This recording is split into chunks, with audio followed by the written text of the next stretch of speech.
morning.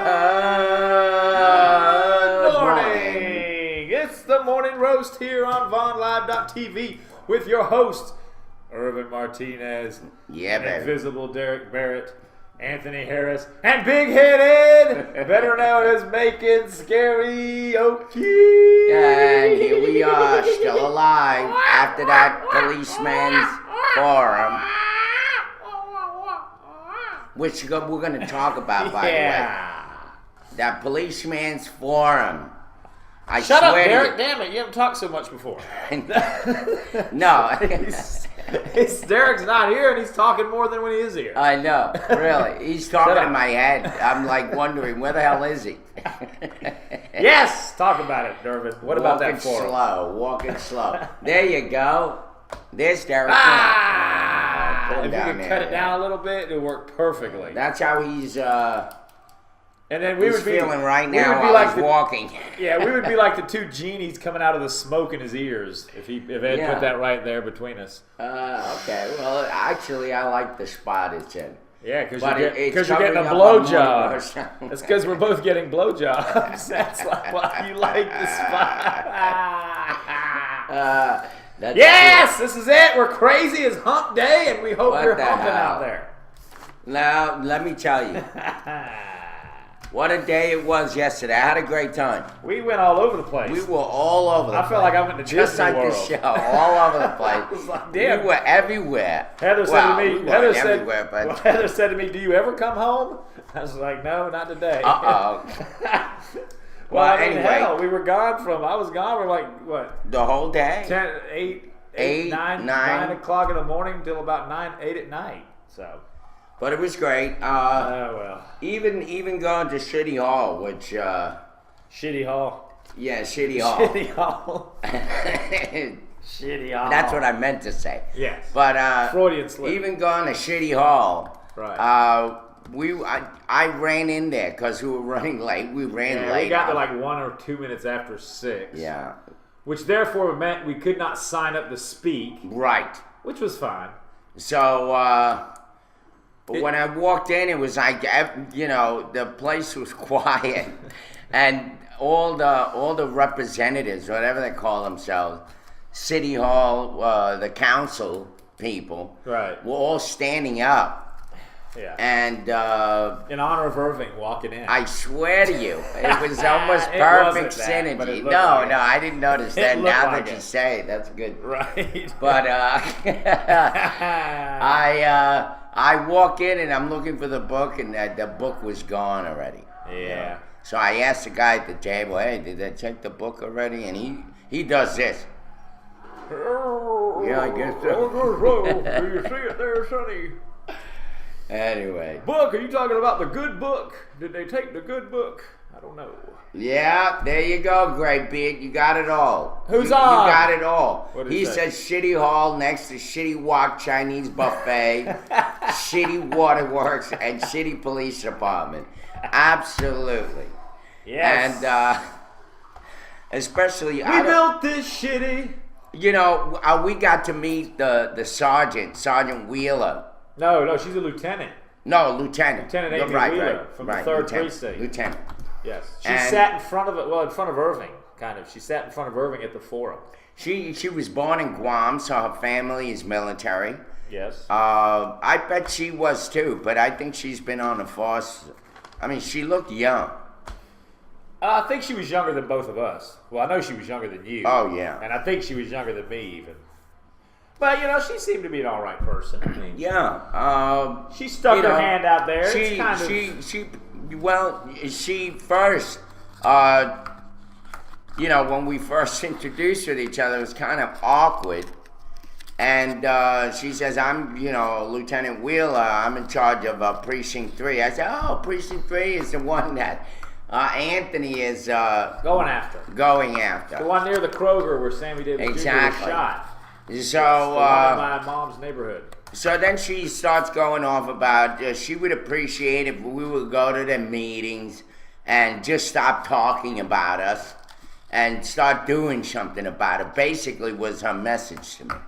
Show up to the meetings. I didn't hear her say that. Okay. Well, show up to the meetings on that day, that third Monday.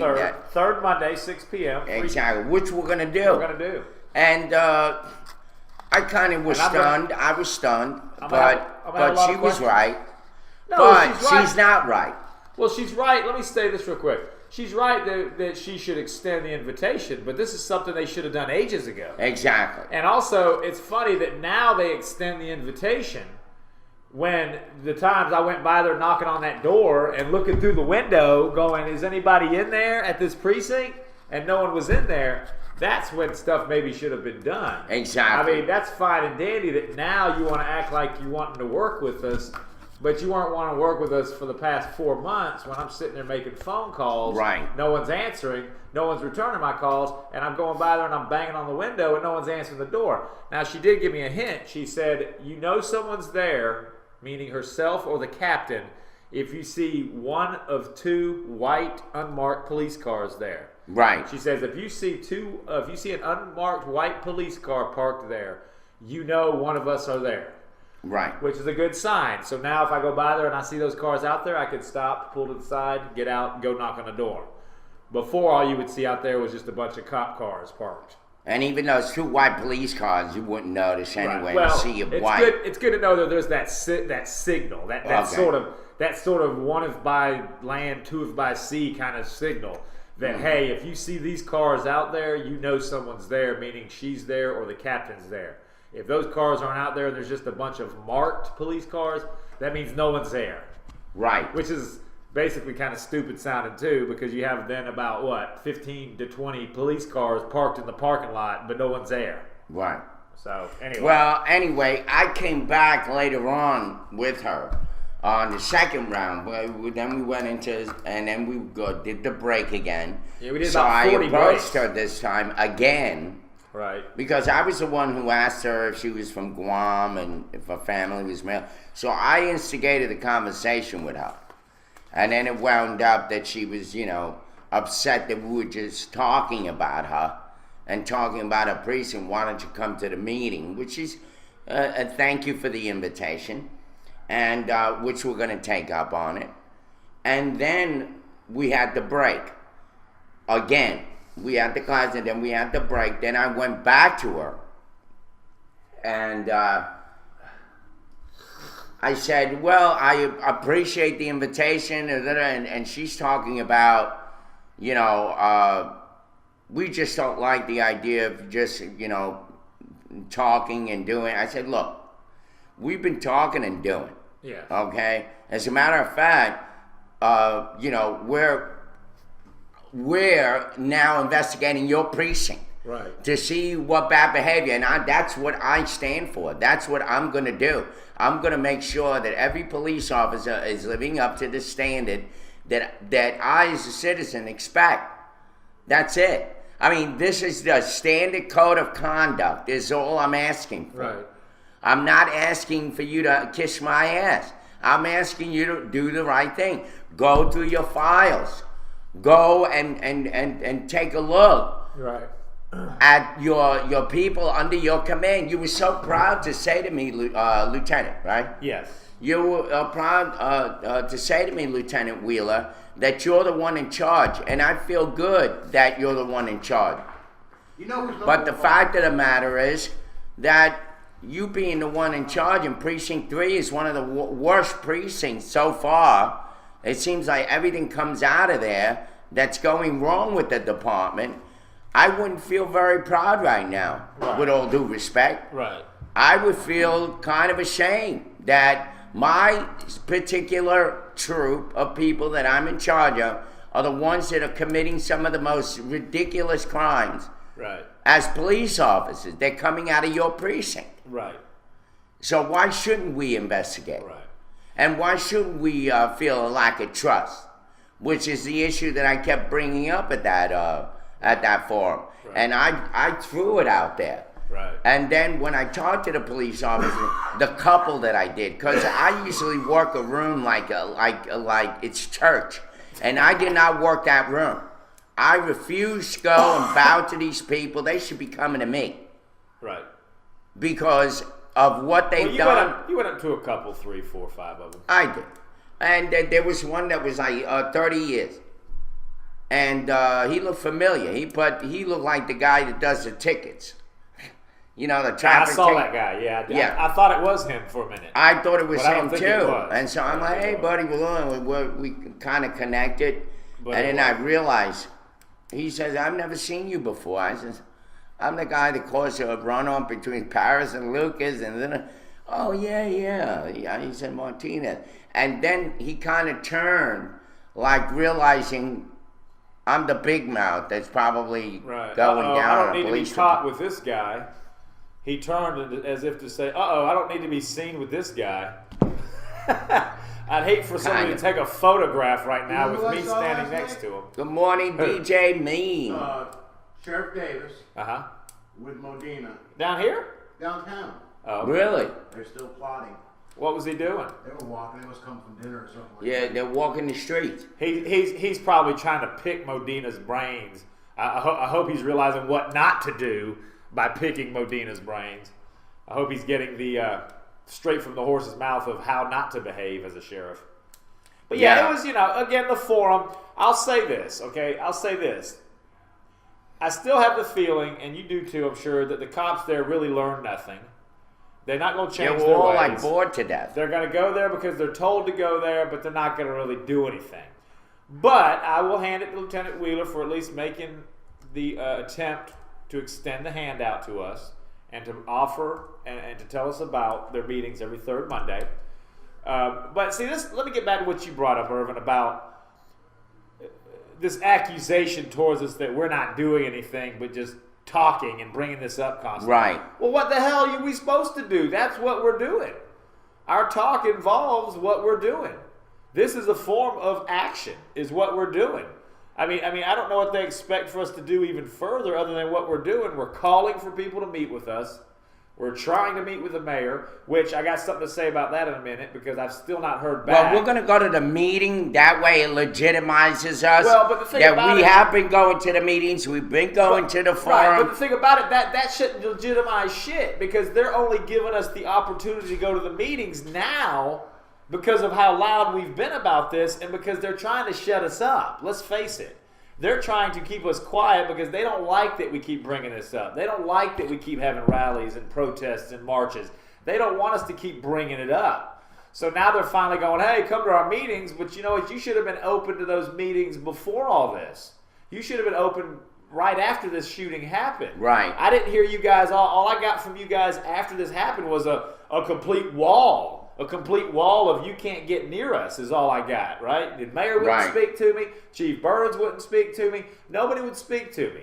No one would take my calls, and now they want to all of a sudden take our calls and cater to us, and then in the process go, well, you guys aren't doing anything about it. You're just talking about it and talking and talking. Well, obviously the talking's working because now you're extending your hand to us.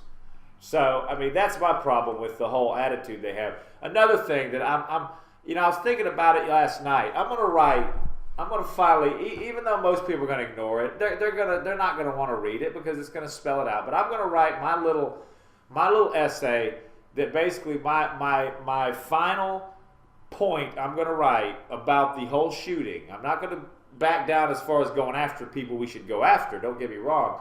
But I'm going to write my big essay or whatever you want to call it, manifesto, today or tomorrow. And I'm going to put it on the Facebook page, and I'm going to break down every argument that I am getting from anybody out there that says, what we're doing is wrong, drop it, the GBI found him innocent, this found him innocent, the Internal Affairs Review found... Because you know what? I'm getting constantly these sort of shallow responses that really hold no weight other than, drop it, the GBI's made their decision. As if the GBI is the do-all and say-all, right? Yeah. I mean that's what kills me. So I'm going to write something, and because I'll tell you what, I'm tired of hearing people say, don't put your hands on a cop. You know, if you're going to attack a cop, you're going to get shot and killed. You know, and that's my point is, well, then let me flip it around to you. And I'm going to include this in what I write. And this isn't going to go over very well with all the cop lovers out there, but it's very much, very symbolic of the same thing, okay?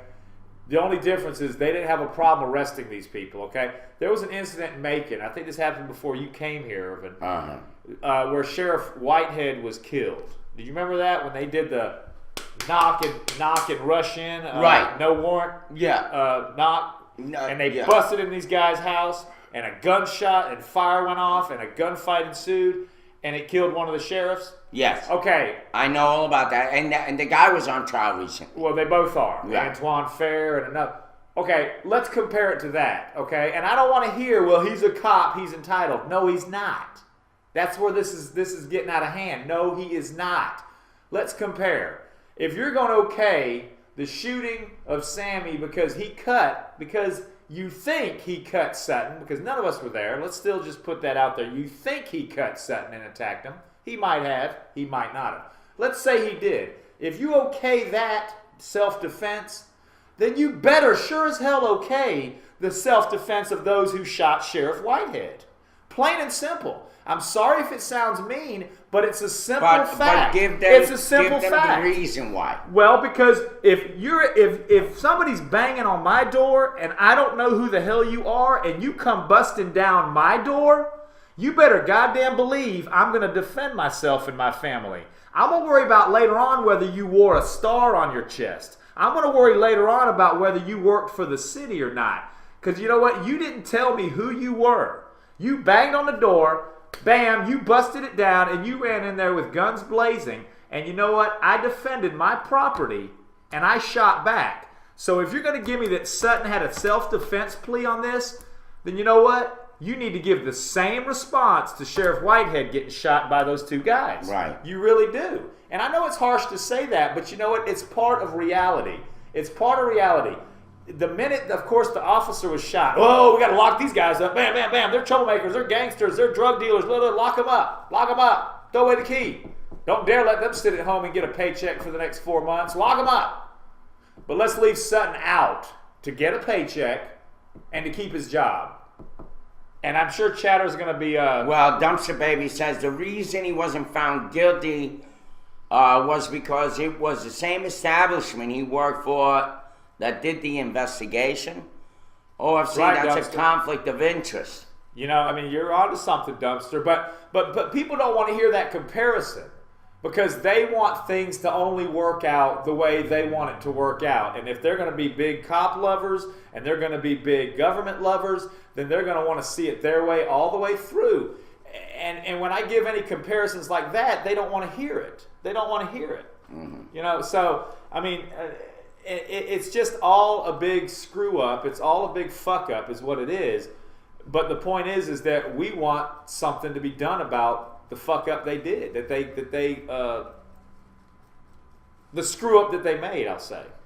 And it's when people tell us we just need to stop talking about it and shut up, no, we're not. That was what I said to Lieutenant Wheeler. I said, you know, she said, don't judge. I says, well, I'm not going to, you know, keep quiet about it. Right. And that's when I kind of, you know, went down with the hammer, so to speak. Right. And I said, look, you know, there's a lot. And I started naming off right. the incidents at her precinct, people. Right. You know, the stealing of the guns. If you guys remember that story, we talked about it here. The tractor. The tractor and the lawn equipment. We also talked about the sex with the girl, the underage girl in the hotel. Right. And, you know, and then, of course, the big one is Clayton Sutton. Right. I mean, these are all coming out of that precinct. Right. And yet she's, you know, telling me like she's really proud of it. That I'm the lieutenant in charge of Precinct 3. Da, da, da, da. Right. You know? Well, she's the lieutenant in charge, but apparently there's a Captain Woodford that's above her. Yeah. Because she did give me her phone number and the captain's phone number. Right. So she made, like I said, she extended her hand. She wrote her number and the captain's on a card and gave it to me yesterday. Well, then I told her I was upset with the leadership. In other words, if you're going to consider yourself a leader, I'm upset with you too. But you made it very clear that you were only middle management. Well, I'm not, you know, she can't fire. You think I can fire somebody right off the bat, I said no. She said, do you think that I can fire anybody, period? And I said, no, I know you don't. You can't. That goes to your superior, whoever your superior is or his superior. But I said, but Chief Burns could have fired him. And she should have suggested firing. Right. She should have written a letter to Deputy Carswell. Well, she made it seem like she won't tolerate that kind of behavior. She should have written a recommendation letter saying, look, sir, I think these officers are a detriment to this community and to this precinct, and I suggest that some actions be taken. Well, if we don't know letter, whether she was involved in the gun incident and in the lawn incident. That just kind of, popped out of nowhere. No, but she's involved with it being in her precinct. I mean, she can't have it both ways. She can't sit there and holler at us all day that that's her precinct and she's in charge. She's pulling the old Alexander Haig. I'm in charge. When Reagan was shot, Haig comes out. As of right now, I'm in charge, and he was like Secretary of Defense or some shit. He's just completely overstepping the vice president. He's like, I'm in charge right now because Reagan's in the hospital. That's what she was acting like, kind of. I'm in charge of that precinct. Well, okay, if you're in charge, then do something about these people. If you can't fire them, I understand, but then send that letter to your higher-ups and say, look, I suggest you fire these people. So then what would have happened, Lieutenant Wheeler, is that when this stuff happened, you could have pulled out a copy of that letter that you wrote and said, look, I tried to warn you about these people. And then you would have had proof to really basically give yourself a pat on the back and also back yourself up. And you could have done that. I mean, again, I think now they're scrambling to be very community oriented. They want to reach out. Before they were just, it was a wall of silence. Well, they didn't want to talk to anybody. Tell them the reason why, by the way, we were late to City Hall. Well, we were talking, we missed our sign up for the City Hall meeting yesterday. The first Tuesday of the month and the third Tuesday, they have the city council meetings. Mm-hmm. Well, I'll just go and end up doing it next 2 Tuesdays from now, what I was going to do yesterday. But, we got in there and the thing ended around 5, the forum. But then we started talking to this couple, Joanne Beats. I think I'm pronouncing her name right. Beats. And her husband, and right? And her husband. And they were sitting in front of us next to the Lieutenant Wheeler. And, they were talking to us throughout the forum on the breaks. And she was one of these people that says, I've been going to the Precinct 3 meetings for 7 years now. I'm in charge. Well, not in charge, she didn't say, but I'm one of the neighborhood watch people. And she lives on Corbin Avenue. Now, Corbin Avenue is within that precinct, but Corbin Avenue is not in the belly of the beast. Right. I mean, she's still out and there. And that's what I told her. She's still out there off Vineville. I mean, she's not in the belly like my mom's house is. Like Cheryl Davis. Like I am. It's like she's not in the belly of the beast there of Precinct 3. She's Precinct 3, but she's going out towards the little bit nicer area. Yeah. So, anyway, she's been going there, which that's fine. I give her her accolades for that. But then again, she was one of those people that the cops do no wrong. The cops never do anything wrong. I love my cops. When I call them, they show up. When I have a problem, when I see a black man cross my lawn and I call them, they show up.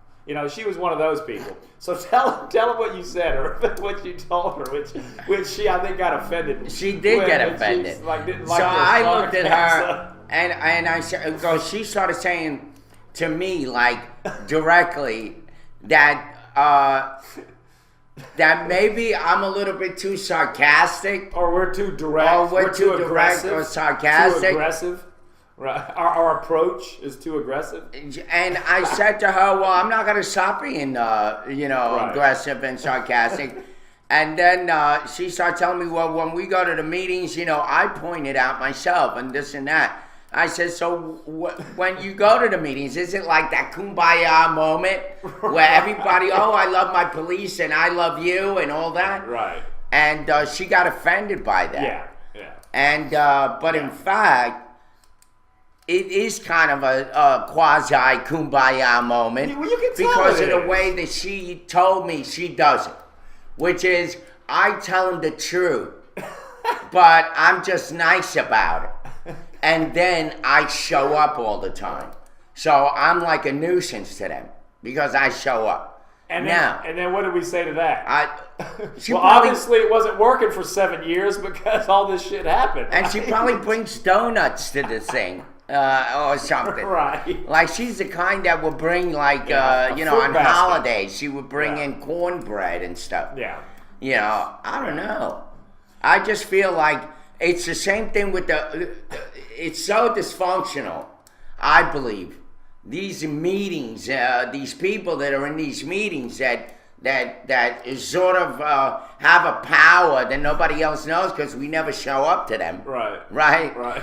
And some of these meetings are just kind of, what does it really accomplish? Nothing. You get a friendship with the cop. Everybody's just patting each other on the back. Exactly. Everybody's giving everybody a reach And around. if you call for an emergency, you have to spell out who you are. Right. Because they never remember you. Right. Or, whatever. I just feel like those meetings could serve a purpose, but they haven't served the purpose for over 30 years. They haven't just shown up yesterday. Right. What have they accomplished? Right. I just, you said it. You said pretty much everything that needs to be said, but it's beyond me how they don't want to look past the obvious. Yeah. It's like, well, I should say it's beyond me why they would look past the obvious. Because all they bring up, and she did the same thing. Remember what she said, Irvin? She turned it around to, well, the guy really shouldn't have been sitting at Kroger. Well, the guy should have been on his meds. Right. Well, again, passing the buck, but not saying one thing about the cop maybe shouldn't have been employed by the Macon Police Department. Right. With that horrible that record. Cop wouldn't have existed on that property. That never crosses her mind. They changed the course of history. Right. So, but what do you expect? I mean, it's. I'm gonna say it, okay, because it comes across that way. It's an elderly white couple, right? Yeah. Who I wouldn't put it past this woman to be the same type that would have been the person that called the cops on Sammy walking by her in the parking lot. You get what I mean? Remember how they said the whole original call was made by an old white lady? Because he came up and asked for a quarter or something? Yeah. Well, Joanne Beats and her husband seem kind of like the same type. Like they would be that same type that would be calling the cops and go, oh, I had a black man with dreadlocks brush by me in the parking lot. Can you come by? I think he was going to steal my Mentos out of my purse. Yeah. I mean, that's what she comes across as. Yeah. So it's like, that's fine. I don't know. I think, though, that adding us into the mix would be fun. I mean, this is the precinct that she goes to. We were invited. And so we were invited. She's going to be there with her husband. And the lieutenant invited us. It's like going to church. They never miss a moment. And when I go, I'm going to have all those files of disciplinary records that I've been collecting. Let's do that. So I'm going to go in front of the lieutenant. I'm going to go, look, let me show you these in case you haven't been looking at them. Exactly. In case you haven't been doing your job, let me show them to you. And then I'm going to question in those files different things of why this has been treated the way it's been treated. I'll tell you what, man. I got another file yesterday. Yeah. It wasn't a Billy Big Bad one. But guess what the one thing was the guy had? What? Wrecking his patrol car. These fuckers can't drive on this police force. I know. I mean, that's where all the money's going. Did you see there's a lot of young guys in there? Well, the money's going to repairing all There's these cars. a lot of young guys in there. I noticed that. It's ridiculous. Yesterday's forum, there was like to me, they recruits. Could be my sons. They were new recruits, yeah. Oh, they could be my sons.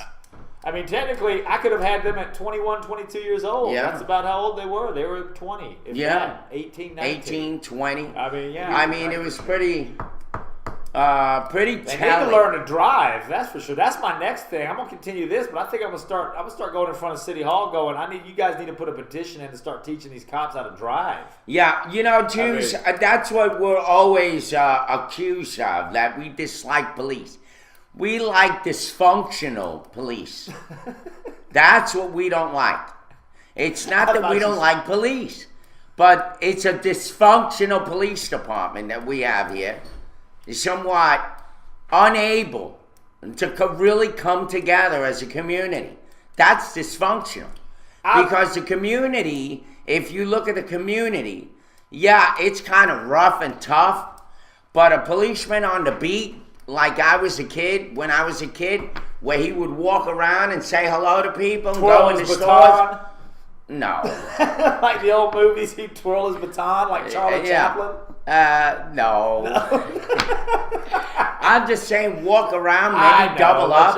And these guys are young. Right. And so they can go and talk to the hip-hop crowd. Right. And so, but they give them this system that says, no, there's a separation. You have to convert authority. You have to convey authority. Authority is conveyed by respect. They need to get to know you and trust you. But if you pop out of nowhere, it's dysfunction. I tell you what, being an anarchist Jews, I kind of do dislike the police. You're right. But I dislike them because I think people themselves should police. I think we should police ourselves. I think we should have the respect for one another and the respect for ourselves to police ourselves. That being said, I know I have to live in a society where we have a police force. Yeah. I can accept that. So the next step for me is this, is that yes, if we're going to have a police force, the police force needs to be below us. That's what you always have to remember. Well, and that has to be stated differently because once you say that... But you know what I mean. Right. They have to... What is the word? What is the key word? Serve and protect. They have to serve us. As a servant, you are down here. Yeah. We are up here. And that's just not the police. That's the mayor, the president, the vice president. They serve us. So what everybody seems to forget in politics and in the police force is that you work for us. Exactly. So you should treat us like you would treat a boss if you worked at frickin' Walmart, the Marathon gas station, or IBM, right? You should respect your boss, first and foremost. Now, I understand if someone does not respect you and then they go above and beyond how they should treat you, then I'm all for doing what you have to do. That's no problem with that. But the thing about it is, Evan said it, there is a lot of tension between police and civilians whenever you go into a room full of them. Isn't there? Isn't there? It doesn't matter what in the hell the forum's about. It doesn't matter if you're going to a McDonald's. Look, think about it when you guys go out there. Whenever you show up anywhere and you see police officers in a pack, I'm not talking about just one, in a pack. Whenever you see 5 or 6 hanging out like it, Krispy Kreme or something in the morning before they get on the beat, feel the tension in the place. Right. You can't tell me that it's a very smooth atmosphere. It never is. No. And you know why? Because the cops have an attitude about them 9 out of 10 times. That's what I was talking about. They're above you. They set the tone in the room, and the tone is always this negative feeling. Not always, but a good percentage of the time. A good percentage. Good percentage. And that's where it goes wrong, and that's what we're after, is that has to be brought down because people have gone decades in this city of not standing up to the cops. I mean, I've been here back and forth since '83. I mean, I've left and come back and left and come back. And to tell you the truth, I've never seen anything like this happen in Macon. Right. Where people so outright and in the open, mainly us, are calling out the cops in front of everybody. I've never seen that happen here in my time here. Yeah. So this is a first. There has never been anything out there in the news where there's this guy pulling up disciplinary files and he's going in front of city council and he's showing them off and it's on YouTube. I mean, granted, we didn't have YouTube 20 years ago, but you get what I'm saying. Right. I mean, now it's like we're so out in the open about it. We're not trying to hide that we're doing it. Shit, we're walking into the goddamn shark-infested waters. Irvin and I walk in these forums, and it's nothing but cops. Everywhere. And it's the 2 most hated guys in the city, most likely that they know we're talking bad about them. And we still show up in front of them. The reason why I used to tell my little brother, he used to get mad at me. Because I would repeat myself to try to do the right thing. Right. And I would say if you started to do the right thing and stop doing the wrong thing, I would stop. Right. I wouldn't have anything to say. Right. If the police department would do the right thing through and through, and not to be perfect science, but really, I mean, this is like the military. Right now, the president, just a few days ago, was talking about the sexual harassment that's going on in the military. Right. And that is completely out of control, and it actually went up during his tenure, which I'm very disappointed that a better eye wasn't kept on that. And so he got to the point where the president spoke and said, anybody caught up in that is going to be this, and he laid it out. You're going to be court-martialed, thrown in jail, blah, blah, blah, all the way through. That he will not tolerate this kind of behavior. Well, I repeat it to the police department here. Mm-hmm. There should be no tolerance of this kind of behavior. You got guys with issues. If they have mental issues, give them some mental health issues. You know, deal with them. Counsel them, train them. Mm-hmm. And then they have to determine, as the lieutenant said, whether it's a trainable issue or just an issue where they get thrown out. Well, okay, I'm glad there's a standard like that. But has it ever been applied? Has it been applied, as you say? That you guys look into whether it's a trainable issue? Right. Do you see what I'm saying? I do see what you're saying. You can't have it both ways. Right. You can't have all this reckless behavior. They wreck cars. They wreck this. They wreck that. I mean, take a look. Let's go to chatters. We got to catch up with them. Man, they're going to get pissed that we're not talking back to them. So start at the top. Let's just read down here. What are these responses? And we got even Brian coming. What's up, Brian? You can come on down and in and take Derek's seat if you want. Dumpster, the reason wasn't found guilty. Okay, I read that. The cops won't admit that. The State Department is investigating the State Department right now about Benghazi. Police investigating police is just plain wrong. It's bad enough that cops' word is usually gospel in every courtroom in America. That's true. You're right about that. Yeah, Vinny, everyone is supposed to be equal in court. Lady Justice wears a blindfold for a reason. That's a really... I like it. Cops can walk into a courtroom armed and you can't. Yeah. Dumpster baby. Not that I'm bashing cops. I know some great people who work for the police. I do too. In today's world, it seems that there is an agenda to hire cops who have a chip on their shoulder. Mostly new hires I'm referring to. Very true. That may be true. I'm not going to say it sounds like that's been going on forever. It's not just this generation. I mean, we had a problems, just look across the nation in the past 20, 30, 40 years.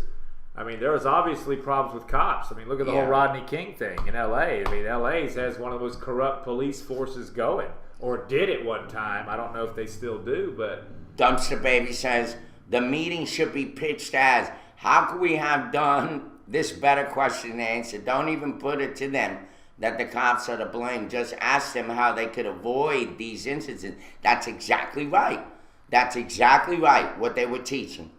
They were teaching those cops how not to get the blame.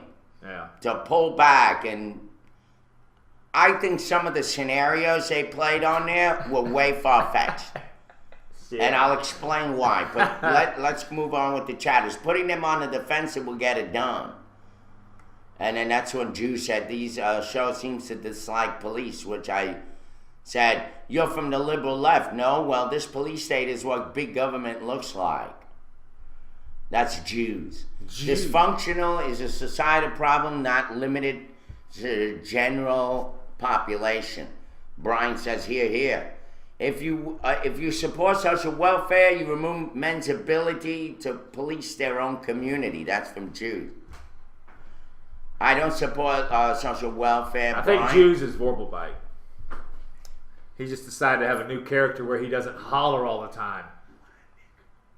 Well, do you have an elected nonpartisan police commissioner? No. Well, I mean, what's going to happen? Who asked that? Is that Jews? That's a great question. Who asked that? Dumpster Baby. Dumpster Baby. Well, what it is we're about to consolidate. Consolidation went through. People voted on it. It's supposed to come into effect at the end of the year. And the way I understand it, I might be wrong. Bryant might know better. I think all parties get thrown out the window at that point. Right. Everything becomes nonpartisan. Right. I mean, I know the election's nonpartisan as far as for mayor and city council and all that. They're still going to be. Well, of course, people are going to know what the hell they are. I mean, you don't have to say what you are, but everybody damn knows Elaine Lucas is a Democrat. We should ask for a nonpartisan commissioner, as Dumpster Baby. He says you should have a nonpartisan. Well, to be honest with you, we don't have a police commissioner. Macon doesn't have a commissioner per se. Yeah. We had a chief of police, but he wasn't called a commissioner. Right. It's not like this Batman. isn't like Superman. It's not like It's not Commissioner Gordon. Yeah. It wasn't Commissioner Burns. It was Chief Burns. Yeah. He's now gone. He retired, and now interim in place of him is Deputy Chief Carswell, but they don't call him commissioner. Once consolidation goes through, there's no police force, period. They disband. It's only a sheriff, and the sheriff runs the show. And he's called sheriff. He's not called commissioner. So I hope that answered. And yes, he is elected. The sheriff is an elected official. Right. He has 3 to 4 years. If he doesn't, if they don't like him, his ass can get booted out. He can get thrown out. Which couldn't be done with Chief Burns. Only the mayor could fire Burns, and he failed to do that. Right. And that's one reason why we think he's incompetent as hell. Now, there's something that you said yesterday at the forum too. I believe the woman, she says, you know, and it's another thing that we have to consider. The police really don't work for the people. They work for the mayor. But they're supposed to work for the people. Well, they're supposed to work and the mayor's for the supposed people to work on behalf of the mayor. And the mayor's so supposed it's to work. like almost a personal military force. Right. It's a kind of a Republican idea of really. Well, you think about let's face it. The Everybody said Rick was Republican, a government for the people. Right. That's what a Republican is. A government for the people. While a Democrat is a government by the people. There's a big difference. These people don't really work for us. Well, both of them are bullshit terms for anyway. the mayor. Both of them don't hold true anyway. Well, I mean, but the sheriff works for the people because he's elected. Yeah. See, the mayor appoints Chief Burns. So Chief Burns works for the mayor. And then the police department work for the mayor and Chief Burns, who's their direct. That's the way it is, and that's the way it's going to be, and that's why I'm glad they're getting rid of it. That it's more the sheriff now. Now we don't have a police department. We're going to have a sheriff. Yeah. And a sheriff's department. So far, the sheriff is being pretty transparent. Yeah. I have no complaints about him. He's come out of his way to come up to me at city council. Yeah. Not city council, but he came up to me at the Peacekeepers meeting. And he said, I got your back, Irv. That's what he said to me. Yeah. The sheriff. He said, he said, good to see you. I got your back. What he meant is, I've got that knife in your back. Yeah. That's right. Hey, Irv. I swear to God, that's what he said to me. All right, so Jews, so you are willing to speak against real issues like false rape allegations and primary aggressive policies, or just cops who have fender benders? No, we talk about it all. We talk about it all. You haven't been around? Have you been listening? What I've just noticed is that all these files I'm getting, I've gotten 10 so far. I've gotten 10 officers' files, okay? Yeah. 3 have clean, perfect records, and I give them all the respect. The latest one I got, Bertram, he's another one with no disciplinary record. I'll publish that on Facebook today or tomorrow when I post them. And Coda, who came up to me at the first forum. Right. Young Officer Coda. He came and introduced himself to me. He had a perfect file. I gave him his accolades. And there was one more that the name escapes me.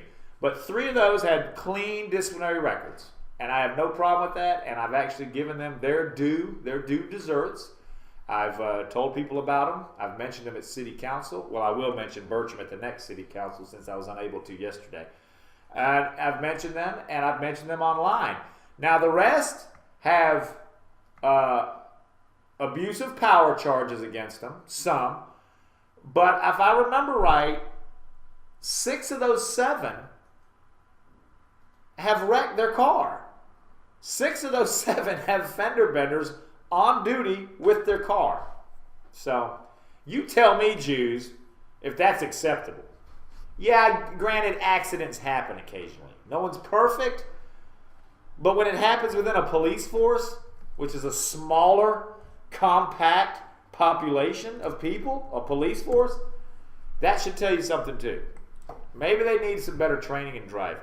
I don't know. How long is it going to be before one of these people that I find a file on that has an accident where we see in the news, how long is it going to be when we see in the news that they killed somebody because they wrecked and slammed into somebody and killed them? You know? And then does everybody come out of the woodworks and go, oh, hell, look, they were getting in wrecks all the time and nobody did anything about it. And now it cost the death of like a 5-year-old girl that was rammed into by this police officer. You know, oh, well, too bad. Well, is that what's going to happen? I mean, Dumpster Baby asks, are they getting the accident because of high-speed chases? It's different things, Dumpster Baby. Some are due to them in the middle of a chase or about to start a chase. Like, I think there were 2 of them that... somebody was pulling out. That's Graybeard. Pulling out of something, the parking lot, and they were trying to hurry and get out because they were going on a call, and they backed into a damn side of a wall or something. Okay, hold on, Graybeard. Cut the corner or whatever. Graybeard, welcome. What you got, buddy? Hey, I just want to pass the thought on. For a long time, I've been saying that we need a government to protect ourselves from the government, and it sounds like what there in Macon and other places also. What the people need to do is present to the police commissioner or whoever the person in charge is a list of demands that say, we elected you, we expect this to have this done, or we are going to fire your ass and hire the next person. It's exactly what Patton did in his movie. In the movie Patton, he said, you're going to do this, so I'm going to fire your ass too. And if the police or whoever the people in charge are don't know what the people that they serve are expecting, in more than just generally behave yourself, but actually have a list of complaints like what Martin Luther put on the church, in 1500 whatever. We expect you to do this by this date, by your 4-year term or whatever, and if you don't, you're out. And get a petition, get people showing up, get people involved with the government, because that's the only thing the government's scared of, the people. And if the people are sitting back on their butt watching TV, they're going to just gloss over everything. So that's all I had to say. I'll take That's wonderful. Thank you, Graybeard. Thank you, Graybeard. Right. That's why I don't watch TV anymore. I swear to God, I used to be addicted to it. Oh, yeah. And then nothing, I wouldn't have a life except in front of a TV. And that happened for a couple of years. And, well, Graybeard, that's a good point. Can I have my ass right? That's a good point, but, and we could try that. But, and I guess I could have asked you this while you were on the phone, but you can type in the response too. Well, we got some chatters too. Okay, say you do that, and say you get, what is it? Let's say we get 2,000 signatures on a petition. I'm just giving a number. Okay, then we present it, okay? And then say they just disregard it. What's the next step? Do we then have the power to go higher? Do we then have the power to go to the DA and say, we want you to press charges on the city? I mean, what's the next step? I guess you just answered your own question. I mean, literally. Who's the DA here? That's why I'm scared of. So what the hell's DA going to do? If he's siding with the mayor? If we sat down with the DA and we spelled it out to him, what we see as his decision on GBI and all that other stuff that went on with Sutton, I believe that he may consider looking at it. I don't know. But I don't know. He's in Rickard's pocket. But it's worth trying. Yeah. It's worth trying. It's worth trying. I mean, that we would put ourselves in his face, I think would do wonders at this point. We'll call it the Graybeard petition. People wonder why the hell we call it that. We'll go, well, this guy on our show suggested it. Well, what's his name? Jew said something. Governor's not afraid of the people; they're afraid of the woman's vote. That's why Obama and governors kiss women's asses. Remember that thing I sent to you the other day? That's... Somebody locally running for election was taking women to Starbucks. Oh yeah, I wanted to talk coffee. about that. I wanted to talk about that on here. All right, well, I before forgot we to go there, respond let me to that. read Let's do that after 9 chatters. o'clock. We got Yeah. the chatters. They were writing all over the place here. Do it. All right? And thank you, chatters, for Dumpster participating. Baby says, are they getting in accident because of high speed? You remember that? And then Brian says, yeah, those cops fly around their cars like madmen. I was almost hit one Saturday night by a cop who came flying around a blind corner and ran a red light. Yeah. Why are you making a big deal because someone gets a few wrecks? They have hotheads. Want to seem like badasses, Brian. He didn't have his lights on, Brian. Get on with your show, Steven. Okay, Steven. All right, Steven. Derek, take it away with sports. I know. Yeah. Derek, Let's go, okay, please. everybody shall fall asleep now. Okay, most cops have issues with people who they perceive as defiant or disobedient. Now, what it is a lot of cops bring their problems at home out to the streets. That's what it is, right? Right. They're mad because their woman was giving them hell that morning. Woman was bitching at them. Their boyfriend was bitching at or whatever. You know, they're just having a bad day. So they go out and they take it out on somebody else. All right. You know, I still think to this day that that's what the underlying theme is with Sutton. I can't help but I think it's a combination of him being maybe PTSD. His ass knew it was December 21st. He's one of those guys that probably kind of fell into the belief that the big, Mayans calendar says that we're all going to go die and go to hell or whatever. And then also, I think maybe he was having some problems at home. And I'm just guessing. Okay. So who knows? All who right. knows? Let's read on. Most cops have visual. Okay, wait. Hey, what's up? Where's the middle guy? Did he miss the bus? Yes, possibly. Jews, if fender benders are the main concern and not stop and frisk like New York City, your police sounds okay. If they were going to stop and frisk, they would stop and frisk just about everybody in Macon. Literally. Mm-hmm. I mean, you have a huge, dominant black presence here in Macon. And unfortunate to say, that's what you see in the jails, and just about everybody that walks the street looks like your typical black guy that could be stopped with the low rider pants, and so it would be like mayhem here. Right. They don't have enough police to do that. Right. And Tara London, I got news for you. That's right, baby. Look, my call finally worked. My third call. Lady from the mayor's office called and said you are the first person scheduled to meet with the mayor on Monday at 5:30, May 13th. Thought you would like to know. I love you. Hi, Irv. I love it. Thank you, Heather. All right, see, that was my third call. That was my third strike. I'd called twice before to set a schedule, and I did not get a reply. And then the third one, she called. I think it may have had to do with us being at that forum. Well, and also, if you see what I posted last night, I posted on the page that, you know what?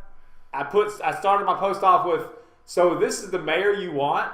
And right. I put, I have tried to set up. And I volleyed it. And I said that, and then sure enough, look, they're going to see. That's my point, is they didn't want to make these attempts to do anything until now the fire's under their ass, right? So now it's like, oh, yeah, yes, sir, we'll cater to you. Yes, sir, come sit. Well, I have a feeling when we show up to that, you're going to go with me, right? Oh, yeah. I have a feeling when we show up to that, I mean, he's going to have like a buffet set out for us. I got that. Yeah, well, Al will be there if there's a buffet. But thank you for that news, Heather. So, we are set to go May 13th. Yeah, baby. Meet with the mayor. And Mayor, I'm telling you right now, I'm going to be respectful, but I'm going to be very harsh too. And I'm going to ask you in your face, why have you not fired certain people? So be prepared. Okay, Ellen Macon says, you're not mentioning... What's up, Ellen Macon? You're not mentioning the many cops that put their life on the line daily for us. You just mostly put cops down. Well, that's not true. I Well, putting the bad mean, we ones have down. made it very clear that we're not cop haters and that kind of stuff. That we are just the ones that we don't like are the ones who walk around and abuse people during their time, and that's in Macon could be a lot of them. You know what I mean? Yeah. We were in a room filled with these guys. We got Twice. to see Twice. Yesterday and we last got to Tuesday. see and feel the room with them. Every single one of them, the young, the old, and all that, have this thing that they, when you walk up to them and say hello, they kind of just nod Well, their not head. every single one of them, because there were those few that did, as we pointed out, Well, come to us, Yeah. and show a sense of human essence. Basically, they show Yeah. that they're human. they show Some their have shown humanity. that. Yeah. But it's, I mean, We Ellen were- Macon. The thing about it is, we know that. But when you have a bundle of people, police officers, out of these people I'm talking about, that do what they're doing, and they are working against what's right, Yeah. it's kind of hard to give any respect to anybody else involved with them. Well, You know, I mean, let's face it, Ellen Macon. There's an old saying: "You are who you associate with." Right? Some people don't agree with that and saying. when the culture is but like some- that, but some people it's a do. cultural thing. Some people always say if they see you hanging around with riffraff, they put you as riffraff. Well, right? and remember So in the training, why isn't it the same with the cops? If there is riffraff within the police department, and you're a policeman, as sad as it is to say, and as wrong as it sometimes might be, I'm going to kind of put you with that riffraff, because you are showing me that you might know something about these people, and you're keeping it quiet. And if you're keeping it quiet, you're just as guilty as those that are doing the damage. That's the way I look at it, right? well, And that's kind of the way most of these one cops for are. one There's says that it best. wall. One for one says it best here. He said, I said hi to a, he says pig. I said hi to a pig the other day, no response, no hello, no hi, nothing. I was like, what the F? I hope they are watching, pigs, listening. See, I don't call cops pig, that's an old term. Not all cops are pigs. But you're right. The word comes from the fact that when they bully people and they attack people for no good reason, They're coming after us. they're coming here. Yes. No, that's a fire truck. Yeah. It's a meat wagon. Yeah. Yeah. Anyway, Let's break already. Man, it flew by. Yes, right. Derek Barrett, do the weather for us, buddy. oh, look Okay, at that. it's gonna be about 83 we'll end with today. this It's one. gonna be I had a pretty cop good. last week tell me to hang up my phone because he was trying to eat lunch. Oh my God, who wrote that? Fat Vinny the bully. Where was this, Vinny? Are you in New York? Where are you? Yeah. Where's Vinny the bully? That's Vinny Bucci. Is it? Break time. Break time. We'll be back. Derek Barrett, take us out. Can I read real quick? Because we are a public service announcement. Can I read Learn Gun Safety with By Eddie Eddie with Eddie Eagle? safety with Eddie. Oh, okay, but you're gonna It's have not to long. pretend to be Eddie. Okay, how about Derek and I do this? We'll pick characters to do. You do a couple characters, I It's do a not couple. long, and then I look at No, the page and it's like. no, but it's gonna be funny because in a way, what it is we are teaching. Dickie We're said doing he- something positive for the youth. Okay. But also, we're kind of making fun of probably how propaganda. No, and I love it. is. Remember I told you I wanted to do some skits on this show? Yeah, well, remember when I read the Lost Band Yeah. Dr. Seuss book at Roasted? Remember Yeah. that? About I'm gonna go run and play with the Marines and all that shit? Right. Well, let's do Learn Gun Safety, okay? You want to do Eddie Eagle, Derek? Is there a third character? Yeah, but we gotta pass this crap around. How about Irvin? You do Eddie Eagle, and Irvin and I will do the kids. Okay. All right. I do Eddie Eagle? Yes. Okay. Learn gun safety with Eddie Eagle. There you go. We had it. Oh, my phone to spot in a room where children are playing I zoomed. Kids in attic having fun. And in that attic I see a gun. You're great.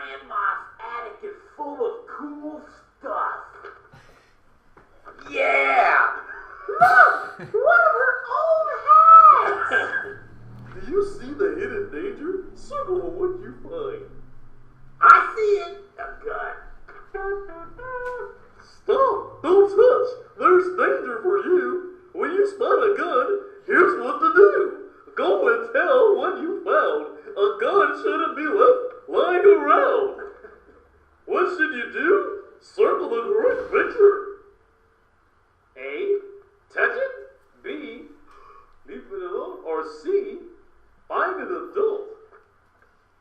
The safe ending of the story is the one I want to see. I know I saw a birthday present, and I wonder where Mom put it. It's not under here. Maybe she hid it on the top shelf. Careful, Josh. Connect the dots to see what's in the box. Those kids are in danger's way. It's up to me to save the day. There's a gun up here. Yikes! He falls off the chair. I caught you, Josh. Just in time to teach you this important rhyme.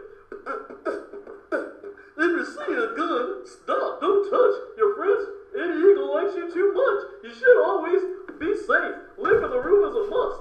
Go and find an adult in front of you can trust. Trust.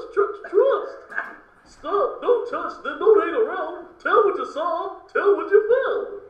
Off the kids went, and now it's up to you to prove to you just what to do. Just put a number 1, 2, 3, or 4 below each box, and to show the correct order of events. Stop, don't touch, leave the area. Tell an adult. Look, a gun. We should tell Grandma. Can you help the kids find their grandma? Grandma's down here watching TV. Wolf. If you see a gun, stop, don't touch. Leave the area, tell an adult. Circle those so you can help see if they can help find a gun. And you have to circle either the coach, the bank robber, the scarecrow, the cop, the dog, the teacher, the mom, or the kid. And then Irvin, read that last one. Was there a mom? Read the bottom. Connect the dots. Read that. There's nothing to read. The connect the dots. Read it. Oh, connect the dots. You see how Eddie helps the children.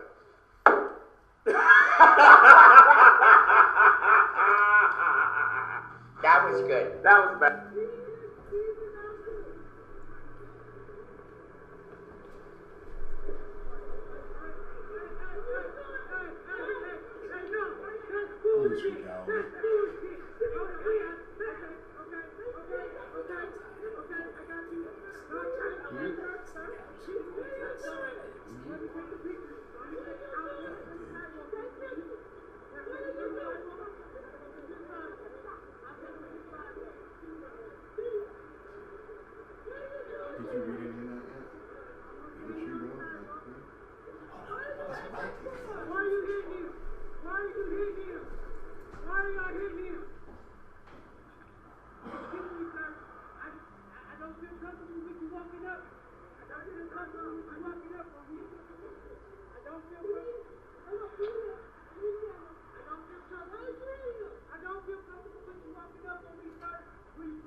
Actually, we just turned the lights on finally. Derek was here the whole time. Yeah. There it is. That asshole humor of Anthony Harris. All right, here we are. We are back. DB has joined us. So how was it, DB? Did you oversleep, or you just said to hell with walking? Well, what was up? Well, I think it was the latter, like they would walk, because I was at the hell with walking. I was at my mother's house, and and I left a voicemail. I guess turned off your voicemail on your. When did you leave a voicemail? Actually, I left it last night. Oh hell yeah! I know. I hadn't looked at the phone since. I didn't get home yesterday until about 8 o'clock, and I don't even get on the phone unless I'm calling somebody. So basically, I did. And I don't know how I missed it. Maybe because I did end up using the phone around 9:45 to call Henry Fickling back, but I didn't see your message on there. I don't know. Maybe Heather saw it and just forgot to tell me. Anyway, sorry about that if I didn't get your message. But with me, man, I don't carry my own phone. So if you're trying to get a hold of me, you're probably better sending me an email, even though I know you don't have an internet connection at the house. Yeah. But you're better off sending me an email or a message. Passenger pigeons. Yeah. Or maybe a message in a bottle. Message in a bottle. bottle. Throw that out there in Lake Tobesofsky or the old Mulgy River. Well, Irvin's getting his coffee. We'll let Derek talk here. We're going to give Derek like 3 minutes of talking without us saying anything. Go. Yes, it's as you know, this is the second hour of the morning roast right here, live from the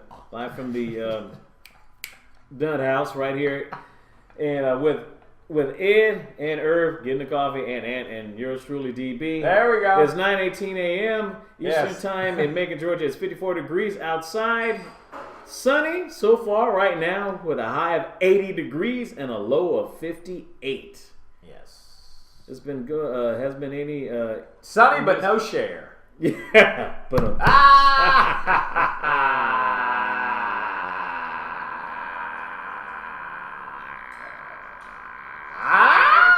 yes. Indeed. Blinded by love. Do you believe that Ed's blinded by love?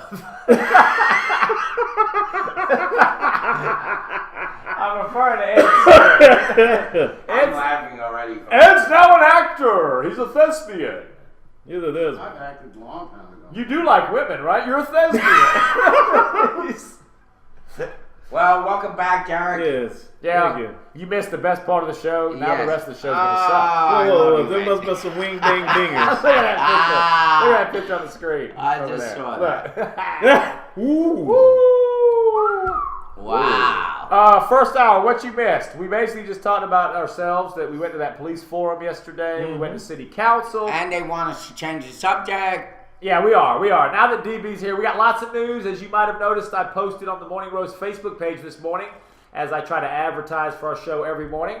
And I gave you guys a little bit of heads up by mentioning 3 stories that we're going to hit on. What is the 3? One of them is, the great Ray Harryhausen died. Oh, yes. Ray Harryhausen died, 92 years old. The next one I had that we're going to get you with later on is the couple, Fritz and Josephine Rosales. Well, Fritz delivered his woman's baby in a Sam's Club parking lot. Wow. We'll talk about that. And then one of the ones I really wanted to talk about, just because I love to combine my news stories with music. This is about the lead singer of a band called As I Lay Dying. Well, guess what? He's arrested because he's involved in a murder plot with his wife. Ooh. In other words, so somebody else was dying. No, yeah, he was trying to kill his wife, have his wife killed. So we'll talk about that also. So those are 3 stories that I wanted to bring up later I'm going on. to bring up this story since we talked about it here and talked about her. But Lauryn Hill. Yesterday, topic. Yesterday, rapper singer Lauryn Hill was sentenced to 3 months in prison for tax evasion. Yes. The sentence was prompted by some observers to wonder. The sentence was prompted some observers to wonder why Hill, a Grammy-winning artist who built a career on positive songs, was given any prison time at all, especially given the fact that her lawyer said she had already paid the government more than $900,000 to settle her tax bill. But the news also raised another question. Could her jail stint help her record sales? What do you think? Yeah, I think any publicity is good publicity. That's right. Well, and here's some other tax. And this story also gives some other tax sheets or people that went to jail. Clayton Sutton is. Yeah. Well, that's true. He's a household name. He is a hell of a lot more known than he was before. Well, I mean, he was known before as being a bully and an asshole to a lot of people, but now he's nationally known about it. Yeah. At least close to nationally known. Well, anyway, Hill hasn't released an album of new studio materials in 1998 solo debut, The Miseducation of Lauryn Hill.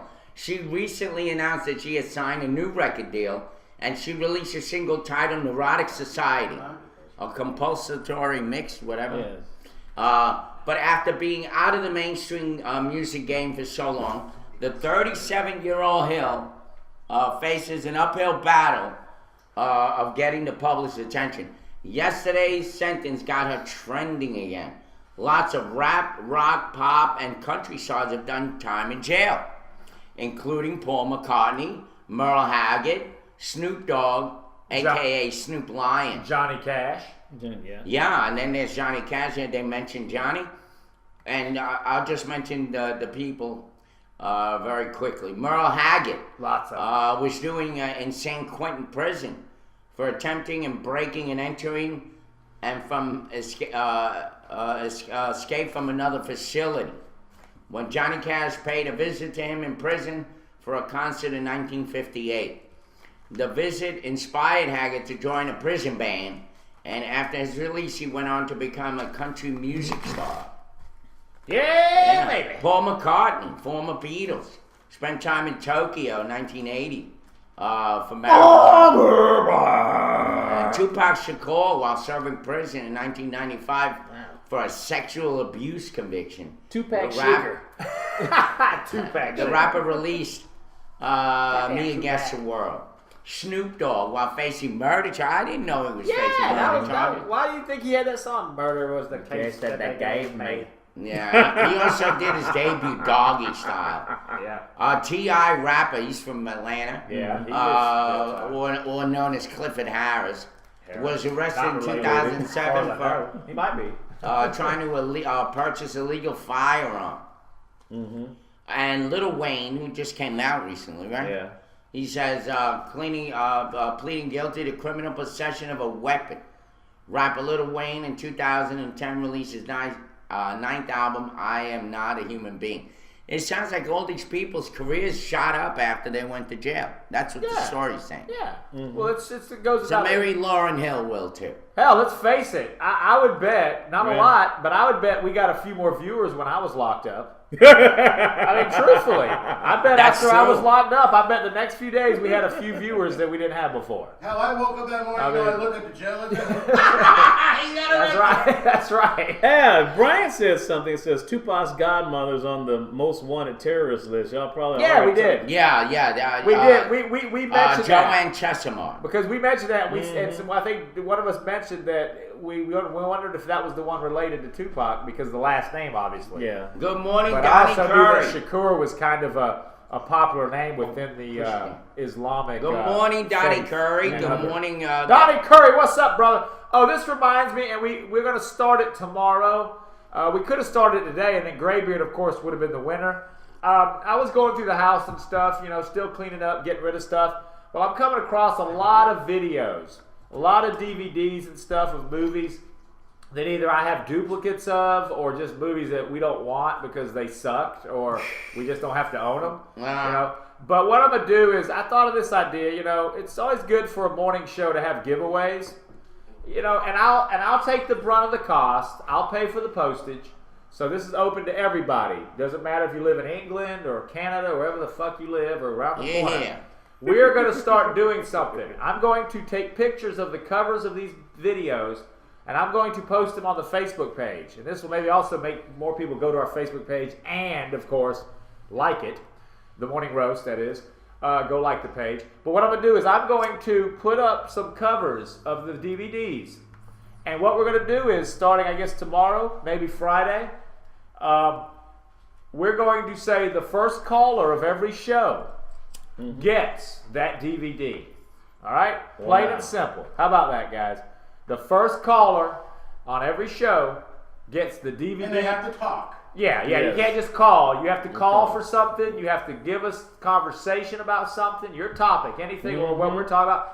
And then I like that. What we'll do is then you give us off camera your address, and we will give you that DVD. Yes. Oh, you All can give it to us online now. Yeah. Yeah. And it's up to That's you. cool. I mean, if That's you cool. want. I'm just kidding. Well, if it's a PO box, they might want to give it online. Oh, yeah. A PO box is a PO box. You might not want to give your home address.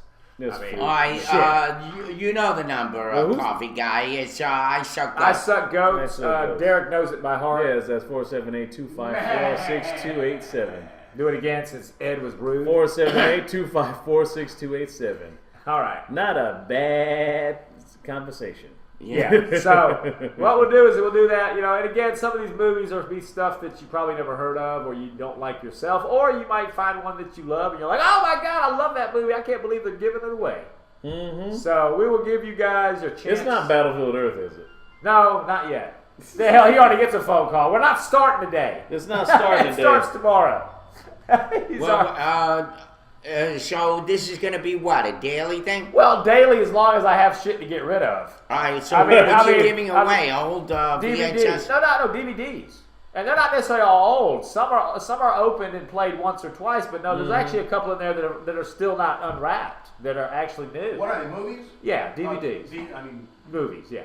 Okay. Of all sorts. I mean, there's some crazy stuff in they're there. not There's- like Derek Shapiro movies. No, these are not Derek Shapiro. Thank you for making that clear, Ed, because they would all say, you need to call me if you want me to take that shit. Yeah. But, No offense, Derek. You know, if you're watching, No, we love you, fucking Derek. with you.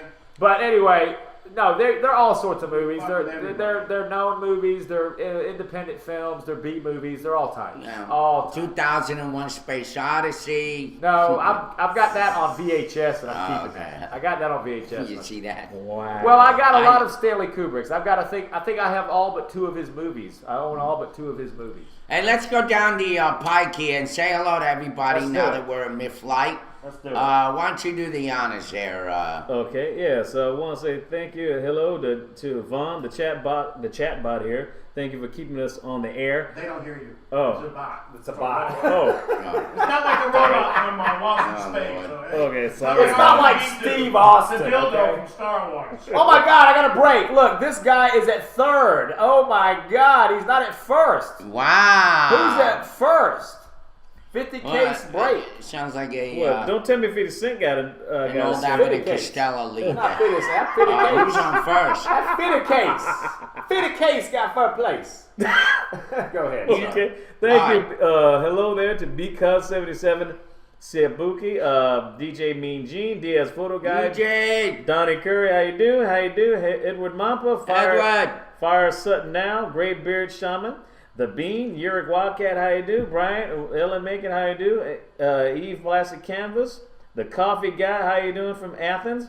Tower of London, Blog TV Canada. Oh, a new one here. Mr. Dumpster Baby, 1 of 1, Steven, Swiss Cheese 007, Fat Beanie, The Boy, Jews, and Planet X. We are up on the 20s. I love it. We are Yeah, getting I love a it. crowd. I love it. Well, let's You know, start. I just noticed, I went to a couple other pages. I know some people that are watching us, watching other shows too. At the same time. Yeah, we need to, what we need to do is take, comments and stuff like that for our show. From our viewers to see what they'd like to see. Yeah, that's true. We Or will. nudity or anything like that. Yeah, we will take your we will take into consideration your ideas. Yes. Let's go. Since we did music, you did Lauryn Hill. Let's go ahead and do this story. Okay, I brought it up. I teased you with it. I had never heard of this guy. I'd heard of this band. I could not name one song by him. But basically, Tim Lambesis, lead singer of the group As I Lay Dying, was arrested in a murder for hire plot. Wow. He was basically looking for someone to kill his wife, and they took him into custody Tuesday. This happened in Oceanside, which is near San Diego. His wife, Megan, with 2 G's, was seeking a dissolution of marriage in September of 2012. Well, apparently he wanted to take it a step further. And he is being charged with, I guess, accessory to murder since he was trying to hire a hitman. Now, the little added part of this is that the media has described in the past this band as a Christian rock band. Mr. Tim, the singer, was quoted as saying, "I want our music to be judged by just that, the music, not our personal beliefs." And this, of course, quote was made months or years ago. So there you go. So wait a minute. I'm a little confused about that statement in relation to him being from a Christian rock band. Well, the media, what it is the media has always said this band is a Christian rock band. Oh. They have put them in the genre of Christian rock. Well, were they singing Christian rock? Apparently so. Okay. I've never heard these people's music. What's the name of the... As I Lay Dying. As I Lay Dying. Is the name of the group? No, really? That sounds familiar, right? No. You mean from the Bible? You mean from the Bible? No.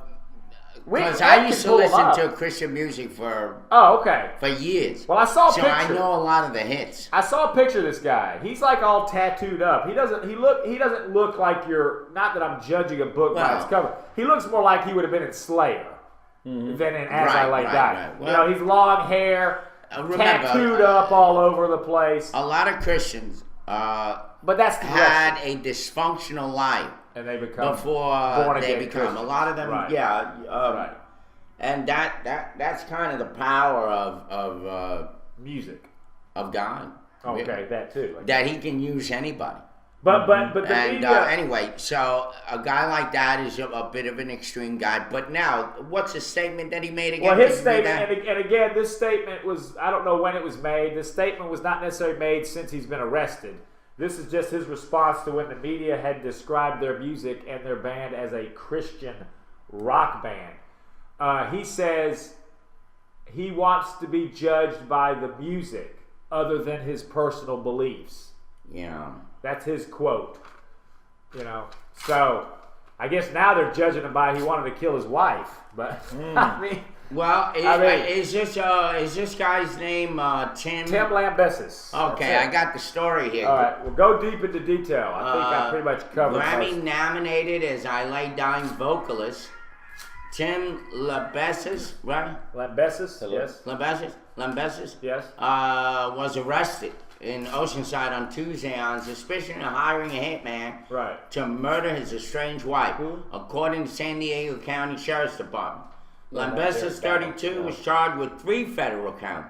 1 count of solicitation to commit murder and 2 counts of conspiracy to commit a crime. The LA Times now reported that Lambesis was arrested without incident while shopping.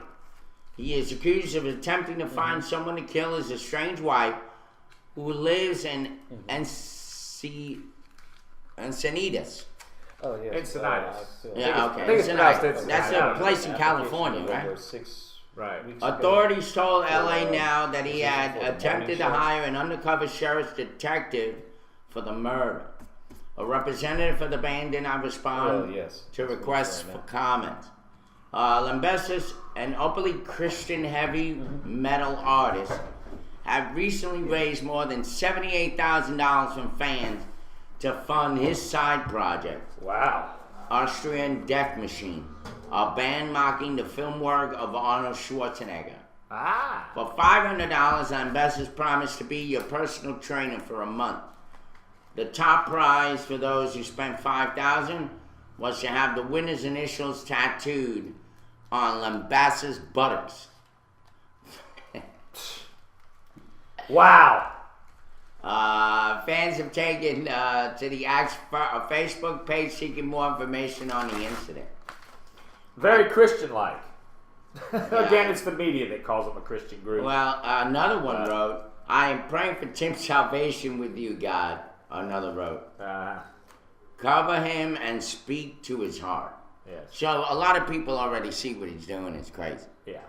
Well, I mean, I've never heard this group before.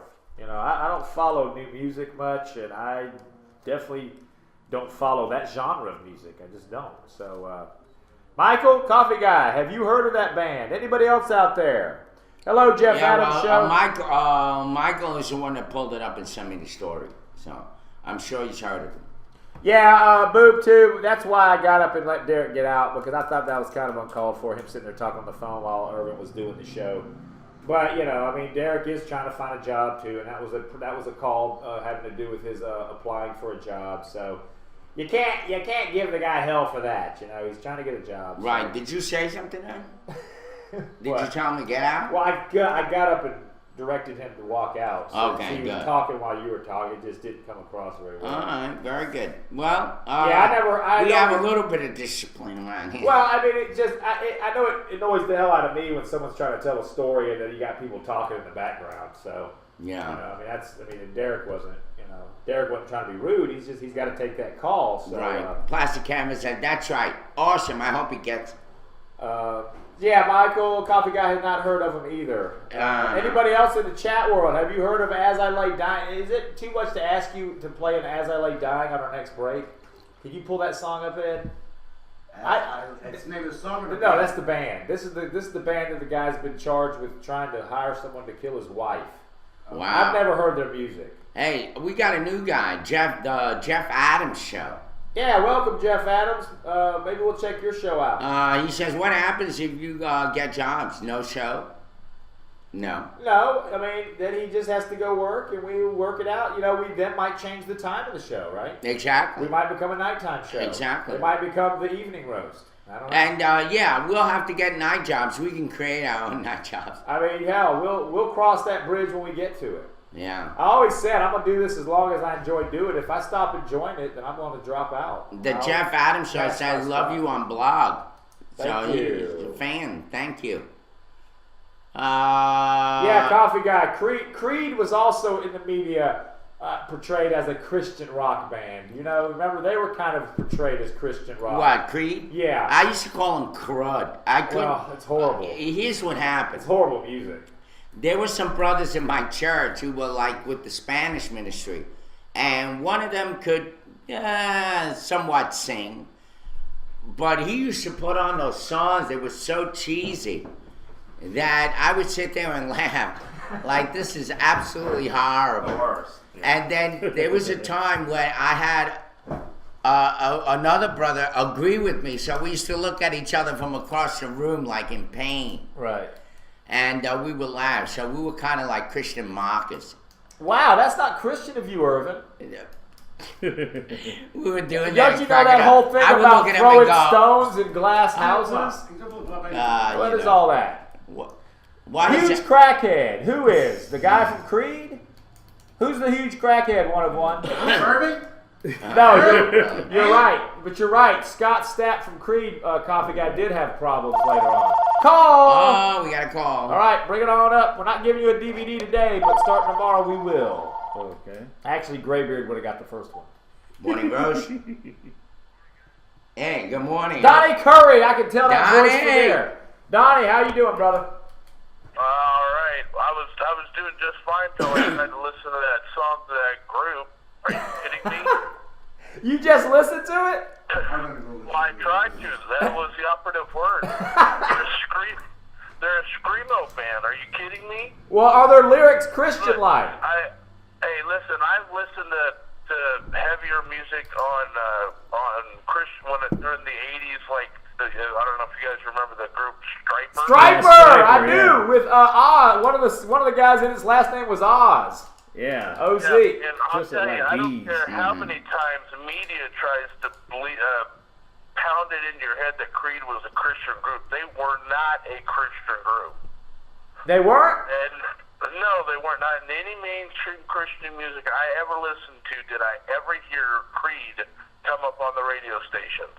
Well, but their lyrics were very almost Christian-like. Let me take you higher, my sacrifice. There were words in there that were very biblical-like. Yes. Sacrifice, higher, and what the hell else? Good Christians. There's tons of titles to music that I can't think of right now because I'm on the spot. But there's tons of secular music that has Christian connotations. Yeah. True, you're right. I'll give you that. But the Christians used that kind of music to inspire themselves as well. So there's something to be said about that.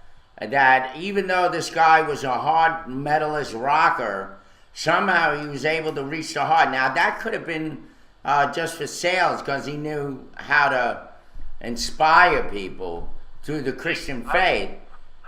Doesn't mean that he was a Christian himself. That I've heard that is just one of those, makes my eyeball hurt, because of thinking that he could possibly be a Christian.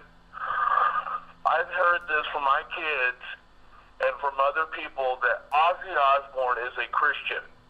That's like he's got a new turn on life.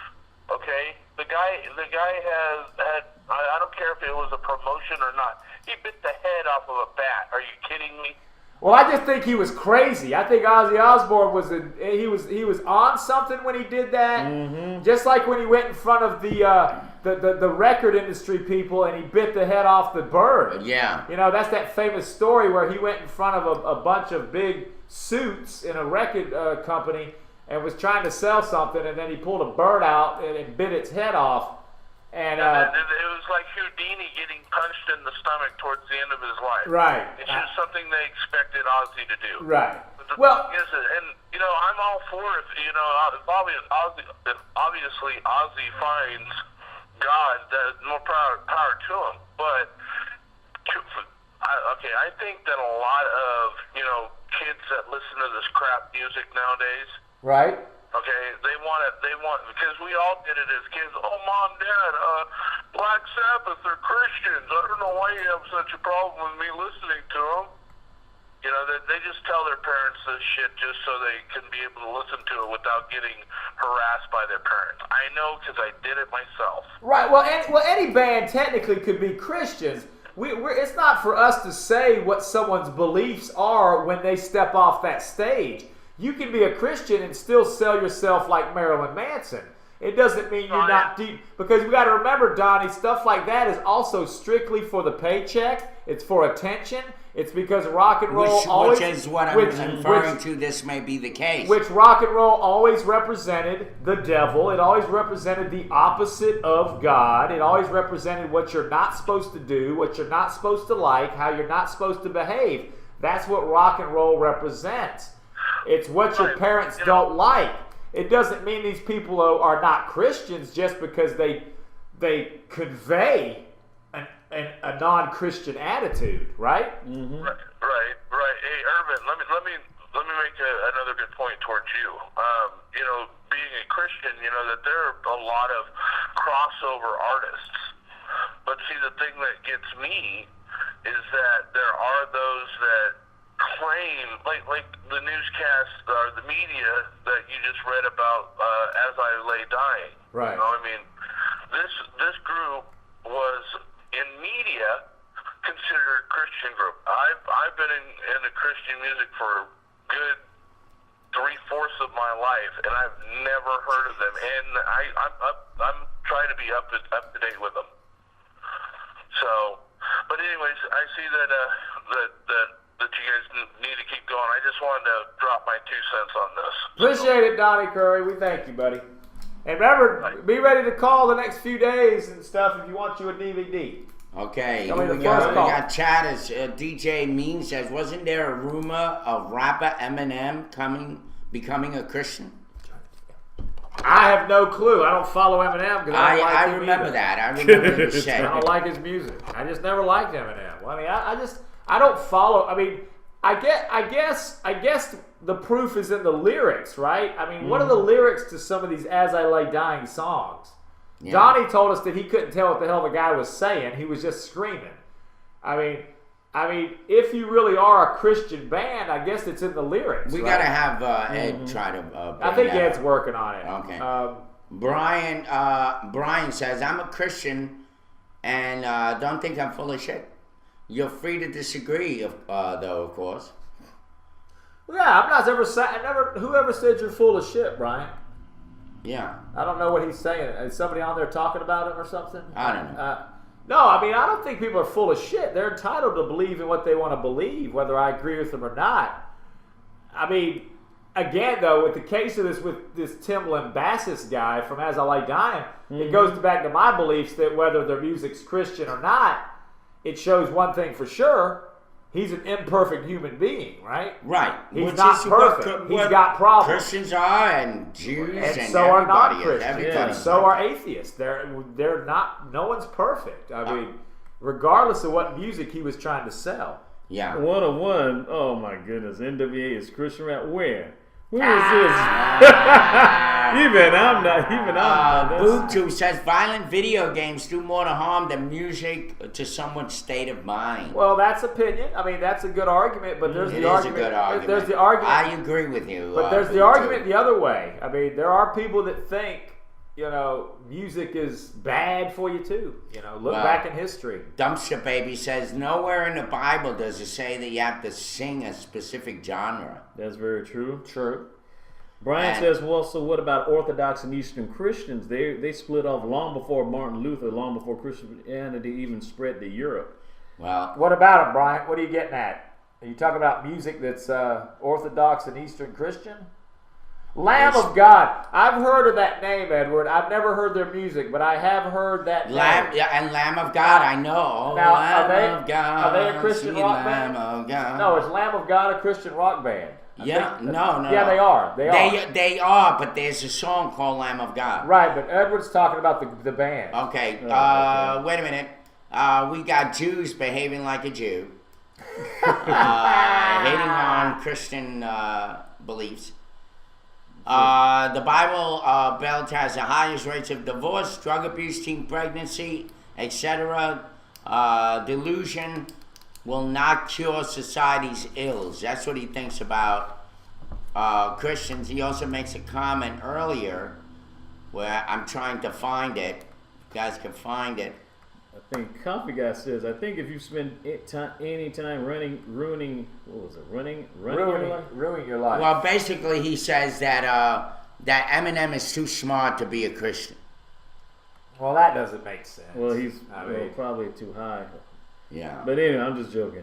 Anyway, it says, Coffee Guys, I think if you spend any time ruining your life into the ground, drugs, self-indulgence, etc., eventually you come to believe, die, or start hanging out with Keith Richards. That's true. Because Keith Richards should be clinically dead in certain areas. But you're right. You're right. But I think Keith Richards is an example of two things: that having a lot of money can keep your ass alive. Well, yeah. And also that maybe some drugs are not so bad for you that we're told to believe. You know? I mean, granted, his years of doing heroin and all that couldn't have been good for him. I agree. Mm-hmm. But as far as I know now, and I'm not hanging out with the guy, but as far as I know now by reading interviews and stuff from the past few years, Keith Richards really does nothing now except smoke pot and cigarettes, of course. He does smoke cigarettes. So, again, maybe pot's really just not bad for you. Maybe marijuana really is just not bad for your body. Well, no, we've said that. We've said that. Now, tobacco is. In the context, it's not. I mean, tobacco is bad for your body. That explains why Keith Richards is still alive. Everybody acts like, oh, Keith Richards is a cockroach. He's never going to die. He's done. Granted, he had a time where he did a lot of bad shit. Yeah. But as far as I know, he's been off that. He's been off the H and all that shit. Okay, how decades. did we get to Keith Richards? We're because still talking about Christian music. No, because we're talking about music and drugs. No, it does connect. Well, my brother brought up. He said that with rock stars, if you run your life that way, one of three things happens: you either die, you see the light, or you become Keith Richards. Yeah, that's what he said. Hanging around with Keith Richards. And my point is that everybody acts like Keith Richards is the picture of unhealthiness, but in actuality, he might not be. He just looks like it. All right, the chatters are going crazy on us. There is also a group called Effervescent. This is DJ. I've heard of Effervescent. Who has some songs that could be placed as Christian contemporary. That's Evanescence, you mean? Yeah, right? Evanescence, yeah. That's A Plastic Canvas says you're never too smart to be a Christian. Okay. Not all these guys are Christian. They go where they can play the music and make money. That's the bean. And One of One is right also. He says basically it's about the money and the women. He doesn't say it in those terms, but that's what he's saying. And the fame. Yeah, but I don't know if you get that much fame. I mean, maybe in the gospel, maybe in certain churches. Well, gospel especially. I mean, that's a big genre right there. Well, the Winans. And the Winans right and all that. Winans So, and stuff, yeah. and there's a lot of, Caesar. they drive around in a lot of like really expensive cars. Well, where do they get their money? They are the types that border on those. They border on those televangelists. You know, during the they're time, like the televangelists that no one trusts. Yeah. Because they're talking about, give me your money, listen to what I say, but then they're like sitting on these gold ass thrones. Right. And they got rings on their fingers. There's a book that I read when I did my first stint at the LEC. Like the Eddie Longs and the Creflo Dollars. Yeah, and it was written by this woman who creates these this Benny almost Hinn, surreal, real novel experience. It's a great book. I'm trying to remember her name. I'll get the name and all that because she's got 3 books out. And what is she? And in this one story, it's about a guy who's a major drug dealer in his neighborhood. Right. And he was making crap load of money. I mean, even flying in planes in and out. Right. And then he went to jail for like 20 years. Wow. When he came out, he became a minister. And he realized when he did that, he made more money than selling drugs. That's what the story's about. Mm-hmm. That he became a multi-millionaire much more quicker by preaching the word. And so it wasn't really the reason why he converted over to God. It should have been, I love God and this is what I know. It became a money issue for him. Yeah. I'm making more money doing this. So he made his message and his music wrap around the people and gave them what they wanted to hear, basically. Okay. But all the time he was milking money. What you were about to say? Well, basically, we got to give the number. I think Jeff Adams' show asked our number. It's I Suck Goats, Jeff Adams' show. No lie. Just type in I Suck Goats. Or the letter 478-254-6287, which basically spells I Suck Goats. Yes. All right. So, which is very fitting since we're talking about religion right now and Christian music. But Coffee Guy says the Bible has plenty on women and money in it in response to One of One. But, you know, again, I think a lot of times you have to take entertainment and the industry for what it is. It's there to appeal to the masses. It's there to make money. Mm-hmm. And if running around acting like Marilyn Manson appeals to the masses, which it doesn't anymore because he's a has-been. Yeah. But when it did, when he had his 15 minutes, then that's what they were going to sell. Yeah. Hello, Morning Roast. You're on the air. Go with it. Hello. Hello. Hey, how's it going? How is it? Jeff Adams Show? Yes, sir. How are you? All right. Going well. You guys talking about Christian music, so I figure I am the expert since that's my full-time job. Go for it. Okay. Well, a lot of this, I got some crazy stories. You know, I used to work with Creed's management company, and Creed's always got stereotyped as a Christian band. You know, Scott Stapp was a very tormented individual. He was raised in the church. He was kind of spiritually abused, so his music kind of reflected that. I mean, if you listen to some of his lyrics, I mean, it sounds like it's spiritual, but it was almost like he was, you know, sarcastic at the same time with what he was saying. So basically, I think he turned his life around and he got off the drugs and everything, but he was a hot mess back then. I had to actually sign something that I would never write a book, but he actually wrote a book. I haven't had a chance to read it yet. I want to see how accurate it is that he, you know, was talking about his old life. But yeah, funny story too about Christian bands. There is serious money in Christian music. So a lot of these artists go in and they look, hey, well, I'm a Christian. I'm going to go make music. Case in point, Wind Up Records. It's funny that Jews is talking about this. Wind Up was basically owned by this great Jewish guy, and he wanted to get in the Christian record business. So he found a band. There was a band called Big Dismal, and they were a great rock band. Scott Stapp and Jeff Hansen from Creed found this band in Tallahassee. And so Big Dismal was just a regular rock band, and he up, goes, hey, I have an idea. Why don't we take this band into the Christian market? The band didn't know. The band got pushed into the Christian market, having no idea. And they had 4 #1 Christian hits, and they weren't even a Christian band. They just took, the PR person took the song that was written about his grandma and put Jesus in the lyrics. So, wow. These guys were getting kicked off tours because they were bringing girls up on the bus.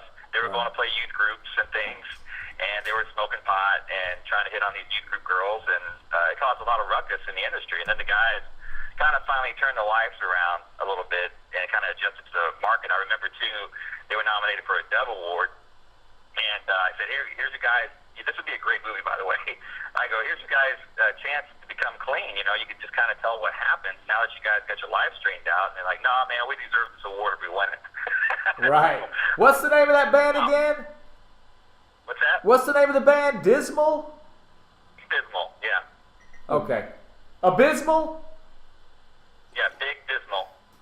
Okay. The Abysmal Dismal. I couldn't hear it. Okay, cool. I'll look it up. I've never heard of them. So let me ask you this, Jeff Adams Show. Since you're into this genre and you know a lot about it, who do you know? Give me some bands, and I'm not talking about like the Winans. I'm not talking about gospel and all that. Right. We're talking about rock bands. Rock bands, yeah. Give me a few names of bands that you think or you've met that you know are truly Christian rock bands that practice what they preach, that behave the way they believe. I do. Well, here's the thing with that. I mean, I can name names, but the whole point of Christianity, in itself. I mean, we could start talking about pastors too, and no one's got their stuff together. I mean, that's truly the message of Christ. Right. He came down, and died on the cross, rose in 3 days so we could be forgiven. And here's the thing. I mean, we could start talking about pastors. No one, even when someone, here's the false thing about Christianity, is Christianity becomes a thing called religion. It has really nothing to do with Christ. People get caught up with these rules and regulations, which Christ came to destroy when he came down. And, I mean, look at the Pharisees. The Pharisees were keeping up the 10 Commandments, and they were arguing with Jesus. They plotted to kill Jesus. So you got to look at it like this. There's a thing called grace. And just because you accept Christ doesn't mean you can go out and do whatever you need to, keep doing. But we're covered by grace and love. And a lot of back to your question is a lot of these bands, they don't have this stuff together. Pastors don't have this stuff together. Only through Christ and grace that we can achieve that. And I think a lot of people put, Christianity in this box and say, well, that guy's a Christian. The guy's smoking a cigarette. So what? I mean, he has addictive behavior. Just because you accept Christ doesn't mean everything changes in your life. You still have to deal with your body. So a lot of these musicians, they get caught up in this stuff, and they still have the same. I mean, look, I know one of the bass players that played in DC Talk used to tell me, a good friend of mine, at churches, they were playing. DC Talk was big in the '90s. They were playing on stage, and women were flashing in the church. So right. You gotta look at it. We are all carnal, and we're all flawed. It doesn't matter what we do, what our title is, but that in an essence, I think people let down because these Christian musicians are put up on a pedestal, and they're actually kind of worshipped, which is kind of sad. So these guys, they can't they can't hold it up. I mean, they're human too. Well, let me say this about Christian bands. All right, the Christian bands start out, or supposed to start out, as kind of the musical director of a church, a real ministry. Okay, that's where the Christian music is really played. The Christian rock bands, like the one downtown, the 567. And then they become more and more liked by other churches when the churches intermingle. And that's where it really comes from. It doesn't come from like an Ozzy Osbourne coming out of the woodwork and all of a sudden everybody's inspired by the music. Although some of it does, not all of it. Most of it really starts in a ministry, in a church. And they become the musical directors of that church. And then that church shares them with another church and another church. And before you know it, they cover a big area. And that's how Christian music, you could tell whether these are just people making money like this guy. I mean, I don't remember the last time with all his fame that he was at a big event at a big church. Look, Jeff Adams show. You've heard of As I Lay Dying, right? Yeah. So, is your take? Is the media correct? Are they a Christian rock band? I mean, I can't. That's not my point to judge. I know. What ministry does he come from? Their label is. I mean, a lot of. That's like I'm saying. You can never know. If you're a parent, you got kids. You've got to make that call. You've got to listen to what your kids are listening to. You can't really claim because something has a title on it that it's labeled Christian, or if they talk about God, it makes it right. Christian. And the thing is, it's like I think, and here's my thoughts on Christian music. I think a lot of Christian music, like the Christian industry as a whole, like Christian radio, it's manufactured. It's a type of sound. They go, hey, you're not talking about Jesus anymore. Right. You're not talking about Jesus enough in this song. So why don't you add Jesus in this line?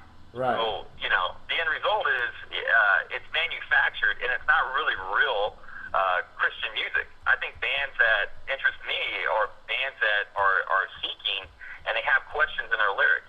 Because I mean, if you turn on any Christian radio station right now, you're gonna be put to sleep. You're like, this is so, and this is people what they think about Christian. This is so BS. This is not reality. So I mean, there's a huge market. I mean, all the major labels bought these Christian labels in Nashville. There's the big three in Nashville, and they all own these Christian labels. So they're owned by the mainstream labels anyways, but they just manufacture and put Jesus in their lines. Okay, let me be the devil's advocate here. I'm gonna say something, and it's not necessarily what I believe. I'm just gonna say this for the sake of the conversation to you and the chatters and to the panelists here. But don't you think it's kind of lack of character and pretty hypocritical if you're on stage, you're performing as a Christian band, and I've seen footage from some of these concerts, and you've got these young kids in the audience, and they're reaching out to you, and they're crying, and they're singing along to your words about God, and they're just really touched by your song. But then when the lights are down, the amplifiers are unplugged, you're back in wherever, and you're having all these relationships with many women, and you might be married, and you're doing this, and you're doing that, and you're a terrible human being. Don't you think that's kind of, and again, I'm being the devil's advocate here, don't you think that's kind of just a little bit on the ridiculous side? Yeah, it totally is. I've worked with bands like that, and I stopped working with that because they wouldn't get their life in order. I mean, there's this, we all have a brain, for crying out loud. If you're married, I worked with a mainstream band. I'm not gonna mention the band's name, but they really jaded me. That's why I kind of went to the Christian market thinking, hey, well, I work with these great guys, but this mainstream band that I worked with, they wanted me to have a great friendship with their wives, come over for barbecues, but when I go out on the road with them, they had a woman in every town, and they weren't a Christian band. I'm like, dude, what are you guys doing? I mean, one of these days you're gonna have to look your spouse in the eye and come clean, But you want me to be your boy and not say anything. Right. Like, you want me to hang with your kids and stuff. So I mean, we all have brains, but I have worked with bands on the Christian side that have had issues, and I said, man, get help. I pulled artists off the road and took them off the road and set them down for a year and said, look, you need to get help. And if they continue on the path of destruction, and when I say destruction, I mean addictive behavior. You can die over addictive behavior. So I pull them off the road, I send them down. They don't change, then I stop working with them. All right. Anything else? We got to go to break, man.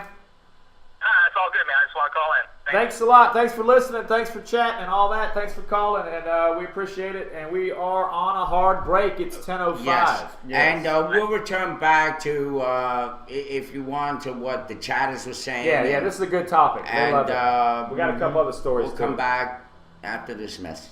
Thank you very much. This is the Morning Roast on VonLive.tv, and we appreciate all of you. We'll be right back.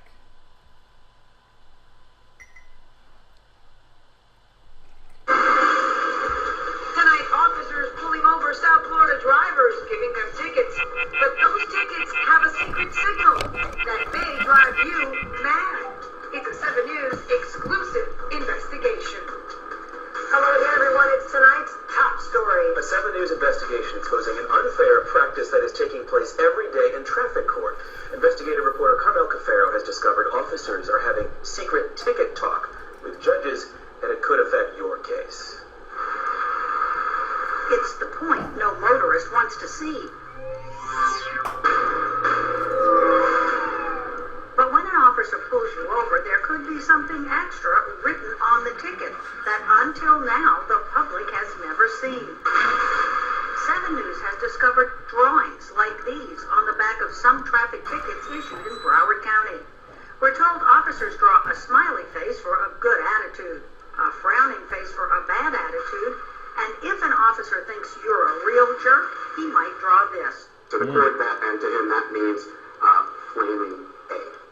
The people that come in the court with those notes on the back of the ticket have no idea that that accusation's been made. This is an original ticket, and this is the front of the ticket, and that's what you get. But attached to that, although not separated here, is the other part of the ticket, which you don't see. That part of the ticket contains the drawings. It can also include additional notes detailing the officer's version of what happened, and that is what is sent to the judge or magistrate. I'm going to treat everybody fairly. Problem is, when a motorist goes to court, he or she has no idea the magistrate has that extra information. I came off Commercial Boulevard, and I made a U-turn. Sharonda Barker decided to fight her ticket in court. She even brought in pictures to try to prove she did not make an improper turn. I feel that the state has met its burden of proof. She lost her case. She had no idea the magistrate had this, a copy of her ticket with a frowning face, until I showed it to her. Did you have a bad attitude? No bad attitude at all. But don't you think, looking at this, the judge might have thought otherwise? Exactly. You think it's unfair? It's unfair. Absolutely unfair. Your Honor, can I have the ticket in the court file, please? Ticket attorney Mark Gold challenged the practice after we asked him about this ticket issued to one of his clients for running a red light. On the back, a frowning face. BSO Deputy Mark Schaefer wrote the ticket. And what does a smiley face or an unhappy face mean? No problems. Non-combative. Just pleasant. A smiley face and an unhappy face means somebody wouldn't have to get their ticket. Gold asked the magistrate to dismiss the case based on improper communication. Now, how can a judge be impartial if they've already heard one side of the story and they heard that the officer said this person was uncooperative or had a bad attitude? The magistrate wouldn't drop the case, but decided to hold off on making a ruling. I'm going to do further research on that issue and then come to a decision. Nova Southeastern ethics professor Bob Jarvis didn't have to research the issue. He says any first-year law student could tell you this practice is wrong. So how is this going on every day in Broward County courts? I frankly don't have an answer for you. It is shocking to me and very surprising. Even Chief Judge Victor Tobin was surprised when we told him about the practice. It's not good. We shouldn't be doing it. As a result, Judge Tobin says in the future, officers cannot put faces on tickets, and they will have to keep their notes separate from the tickets so the court doesn't see them. It will not continue, in my opinion, as it is now, because I'm going to tell them don't do it. As for the tickets currently making their way through the courts, the Chief Judge says he'll make sure defendants know if there's ticket talk on their citations. Carmel Cafaro, 7 News. I know Their own dash cam camera was rolling when Cookville police caught up with a man who was wanted on a domestic assault warrant. According to this federal lawsuit, Carlos Farrell's ex-wife, Tiffany, called police when she spotted him. She was there, standing in the background, when police officer Chris Melton ordered Farrell out of his car. Put your hands up and get out of the car. Mr. Farrell gets out of the car, obviously hands raised. Ben Winters and attorney Blair Durham are representing Farrell. They say police used excessive force in June of last year when they arrested the 28-year-old. In the video, a police canine being held by Officer Jeff Johnson bites what appears to be a compliant Carlos Farrell. Your dog has ate my leg off. One of the officers that has control of the dog allows the dog to attack Mr. Farrell even after he's on the ground. The attorneys also accuse Cookville police officer Chris Melton of planting drugs on their client. Now the cops leave. Here's the hand signal. Ask you something. Can I? And we are back. It's oops. Ten. Counting through. Oh, okay. It takes a minute for it to go. Yeah. You just gotta keep talking. You gotta, I know. Keep talking. There's a lot of shit going on the computer's got to do to go back. Yeah, I know, but it just kind of freaked me out. Just, hey, I'm not wearing that shirt right now. Ant's still sitting there going like that. Yes, I'm looking at paper. All right, we're back. It's 10:11. Yes, 10:11 a.m. Eastern Time. It's you're watching the Morning Roast live from the Nut House in adjacent downtown Macon, Georgia, with DB, Ed.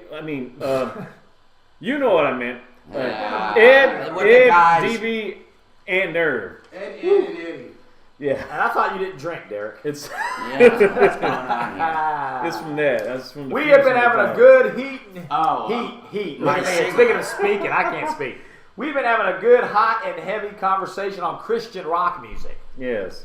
I always Jeff said Adams that called in the last hour. This is his shtick. This is what he does. He knows a lot about Christian rock. We're going to go back to that moment. Because I was still trying to figure out how lucrative of that type of genre it is. Because apparently it's pretty lucrative. Yeah, I mean, I've heard of Stryper, the Christian rock. Yeah, well, I've even heard of Christian rappers called the Gospel Gangsters. What one of my friends used to remember Carmen? Carmen would do every genre of music. Remember that guy? Yeah. Jeff Adams. You remember Carmen? Yeah. That in the 80s and 90s, the guy would rap. He was like a white kind of Hispanic looking Italian guy. Yeah. He would rap. He would do country. He would try to do some Nine Inch Nails sounding shit. He was all over the place. Okay. That guy was always just tackling every genre. That was a guy that was truly doing it for the money. All right, well, let's go to the chatters. We're going to pick up where we left off, and it keeps adding up. Yes. Jeff Adams, he has his own network, of course. Yeah. He wouldn't be the Jeff Adams show if he didn't have one.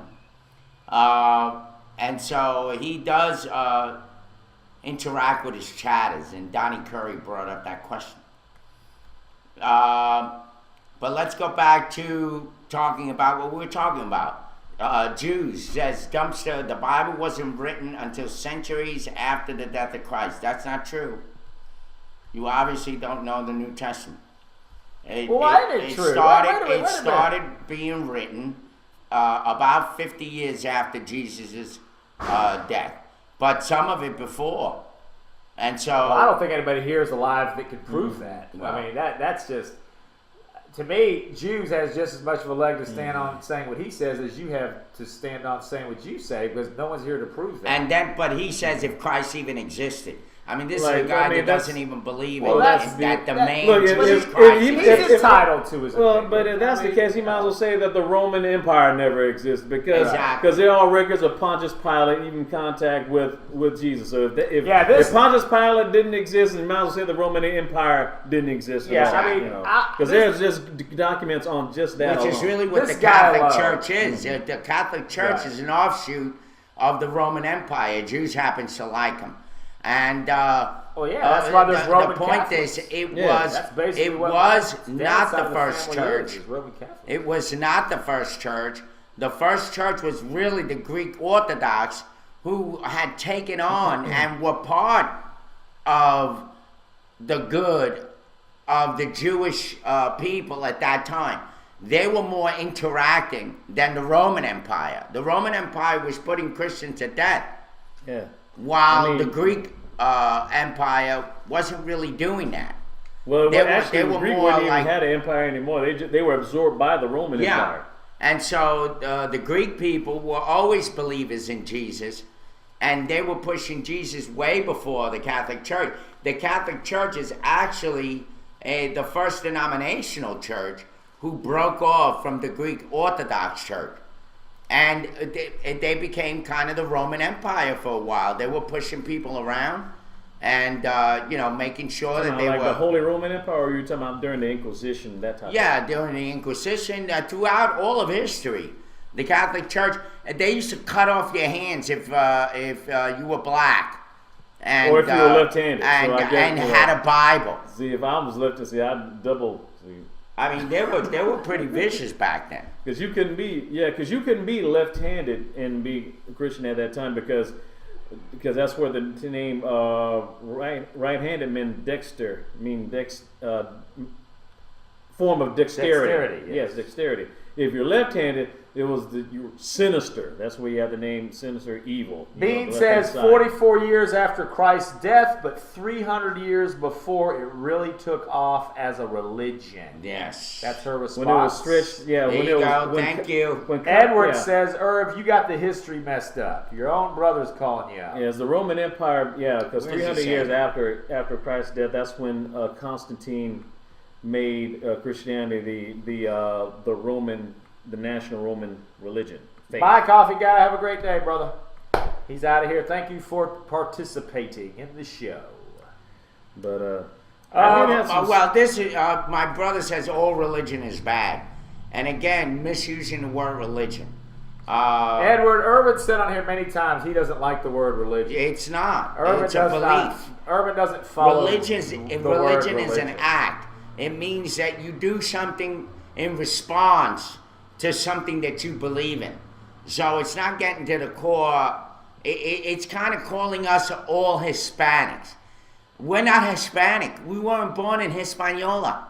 We're Latino. Actually, that's one definition of it. Because remember, I said Hispanic because even Christopher Columbus, even Haitians and Dominicans don't call Haiti and Dominican Republic Hispaniola.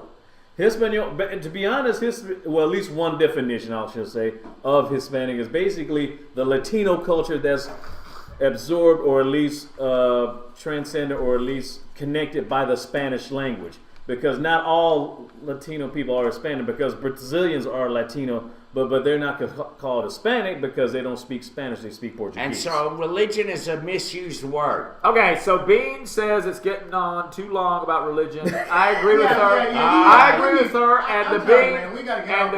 I agree with her, and the Bean has a lot invested in this show. Mm-hmm. So we will transmute to this, which kind of segues, because we're talking about Greeks and Romans, right? Okay, good. We're talking about Greeks and Romans. Edward brought up that the Greeks believe in gods. Well, there was somebody who also, I guess, worked with the gods, and that is Ray Harryhausen. Ray Harryhausen, the great innovator in the film industry, died a few days ago at the age of 92. Ironically enough, in 1992, 92 was his number, he got an honorary Oscar for his work. And any of you out there don't know who Harryhausen was, he was master of the stop motion animation. Yes, he was the one who created Mighty Joe Young. Yeah, he did Seventh Voyage of Sinbad. He did Jason and the Argonauts. Okay. He did Clash of the Titans. There's our Greek god connection. He was basically brilliant in what he did. A renovator. Innovator. He was in charge of. He created what's called Dynamation. Dynamation, which was basically projecting footage from the front and the rear, and that's basically what it was what was being done. But they called it Dynamation, and everybody out there, if you have any age to you, you've seen a Ray Harryhausen movie. Yeah, especially Jason of the Argonauts. Anytime you see one of those King Kong type movie, anytime you have a monster where you had like the dinosaurs from Land of the Lost, the TV show. I mean, it's from that. The creatures with that arthritic type of movement. What they were using is this before the green screen, or this is basically when you really had to work your ass. And I'm not saying people in the movie industry now don't work their ass off, but this is when you really had to work your ass off. This is when you had to make models, right? And then you had to basically move them less than an inch at a time, and then film them in order to show the full motion on screen of say, did you see the old footage of the Sinbad movie where he's fighting the skeletons with swords? Yes. That was Ray Harryhausen. Those skeletons having that sword fight were all little models that had to be filmed each little movement at a time. Yes. That choppy look. The way it was originally done. That to me was incredible. Of course, people laugh at it now and look at it and go, it looks fake and all that.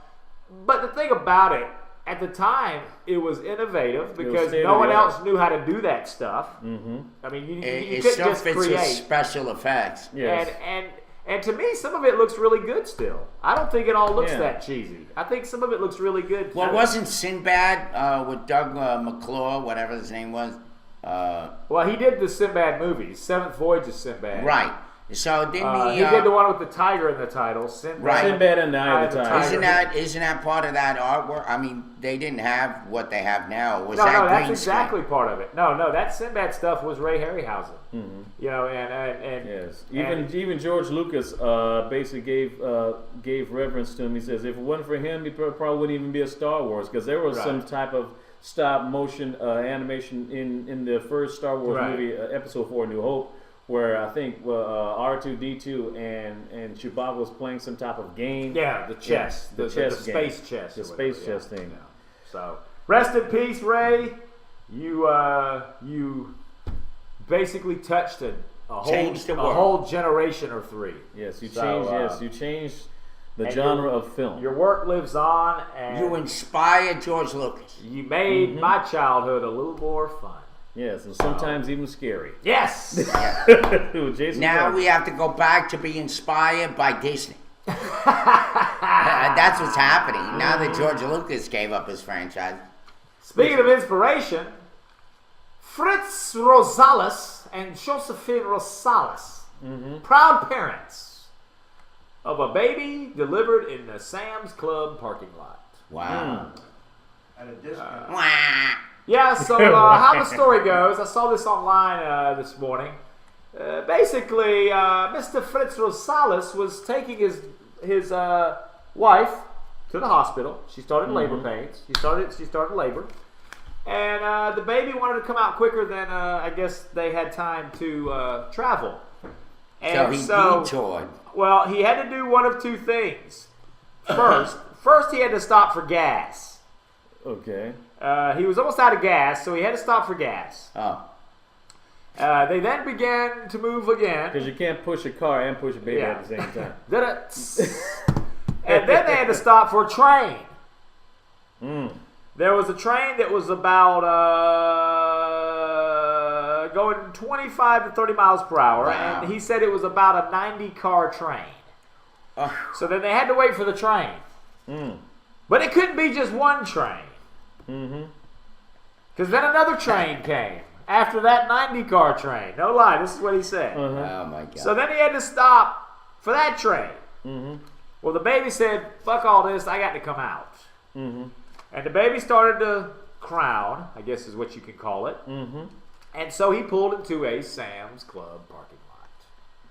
He called 911, and with the help of the dispatcher, I guess you could call her, or him, they had a beautiful baby boy. Congratulations. It's baby number 5 for the Rosales family. Yes. So, yeah, baby number 5, that kid is going to slip out no matter what. Oh, and they named the baby Alexander. All right.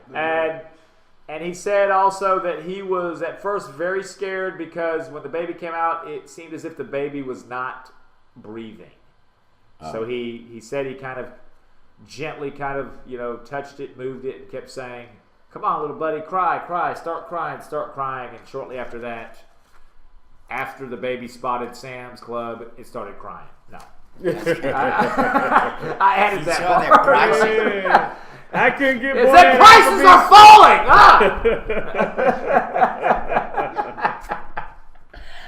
Oh my God. All right, well, that's great news. The Sam's Club is Walmart. It's the same owner. Their thing, though. Yeah. It's the same owner. Same owner. Sam.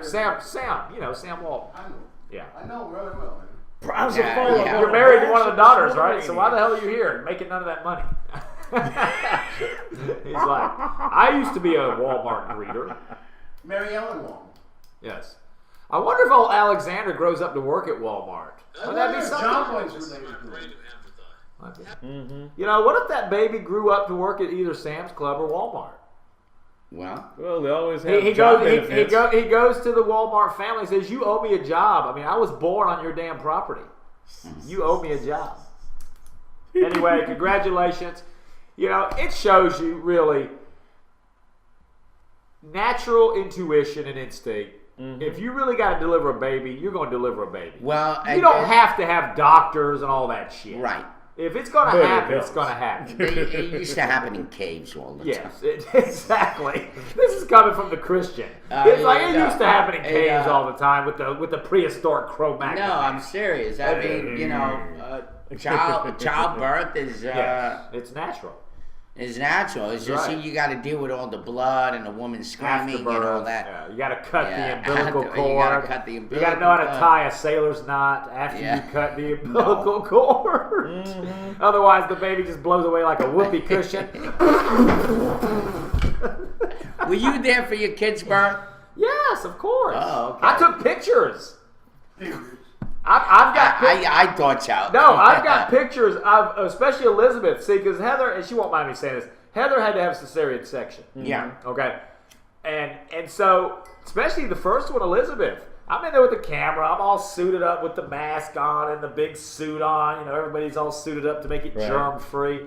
So did you take pictures of the incision? Oh, I've got pictures. I'll bring them. That DS photo guy would love. I've got pictures of Elizabeth's head coming out of Heather's stomach. Like the doctor is pulling her out. I reached over because this is the way they set it up. They this is at Northside Hospital in Atlanta. We were in Atlanta then. We lived. You know, they put up the wall. They put the wall. Listen, they put up the wall. It's like Alien. You took the words out. Like it is.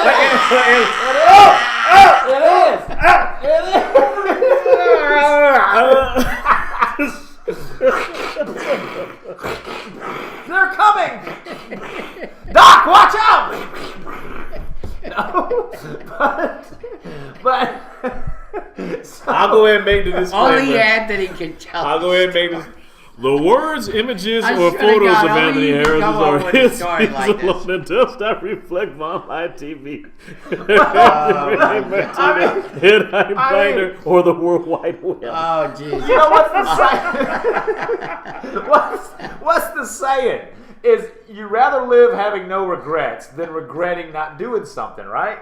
So I figured, you know what? This is the once at the time. You haven't regretted showing that kind of a picture. No, I mean if you guys want it, because what they did is they lay the woman down, bring him in. and they put and they put that wall up so she can't look and see what they're doing, right? Uh-huh. And so I was up there, of course, next to Heather's head, you know, stroking her hair, kissing her, you know, doing all the smoochy, lovey stuff.